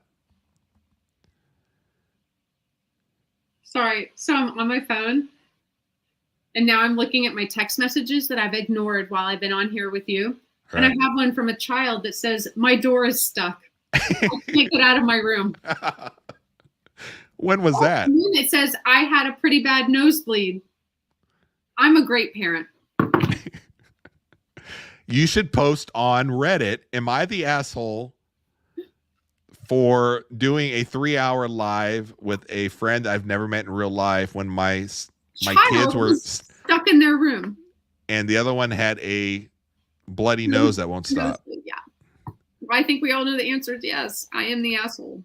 So if you think that would be fun, yes, I would love to do a live, and we can do we can specifically have rules for that live to where we're like, okay, we're going to focus just on that. Yes. I think that would be fun. Yes. We do need some focus because we go too long. Yeah, I have no idea. Like, this will go out as it is, and then I'm like, I should probably make it easier to consume for certain people and split it up into certain topics. But then I'm like, oh my God, all the effort. The effort's not worth it. It's honestly, the effort's not worth it. Just leave it as it is. Let people take what they want. But nobody's going to go through a 3-hour thing, but they might want to go through and listen to us talk about something that we talked about for 20 minutes. I guess that's where you put in like the description, like spilling the tea at the minute mark and talking about this at this minute mark. And then people can go and watch that chunk of the video. And then you don't have to do the editing. You don't have to like make it into smaller pieces and post it. You just tell people what happens when. Yeah. Julie, sometimes the Ask Me Anything ones can be fire, which is interesting because Julie's like, oh, I don't get on Reddit or I'm not on there. But then she's like, oh, I know all about Ask Me Anything, which, yes, the Ask Me Anythings. Have you ever seen those where creators will get on Threads or Instagram and be like, okay, hey, I've got nothing to do. Here's my Ask Me Anything, which I forget the program they use. No, I've done it in my stories on Instagram. Have you? It's so lame. Did you get any perverted ones? No. It always ends up perverted. No, I've never gotten perverted, and actually it's just super lame. Really? Yeah. Oh, well, shit. I was going to say they always end up perverted, but I guess I feel like people have to share more of their personal life than I do to get the perverted ones. Hey, Julie, before we end our 3-hour live, and since you're on here and you've been on here for so long with us, which you should get. Julie would ever do a live with us? No, because I've asked. So, Julie, I hope you don't mind me saying this. I've asked Julie to actually come onto the podcast, and she's just not feeling like being the subject, like coming on. I totally respect that. I totally get it, I was getting ready to say, you know how there's like certain people on the internet that you want to meet in real life, and then I realized like you don't want to meet anyone in real life, so I can't ask you that. Julie is one of the ones, and Danielle and Greg are one of the ones I would want to meet in real life. I mean, obviously you, but you don't want to meet people. So yeah, I don't want to meet. I even told Greg. I think I told you this also. Like, Greg he's from Kansas City, so he comes kind of this way. And I'm just like, it's so fucked up, Brian. That's so fucked up. Yeah. Yeah. It's a lot of to do. Julie, I think if you and I were able to sit around a fire pit with you having a Guinness and me having an IPA and us making fun of people, it would be a good time.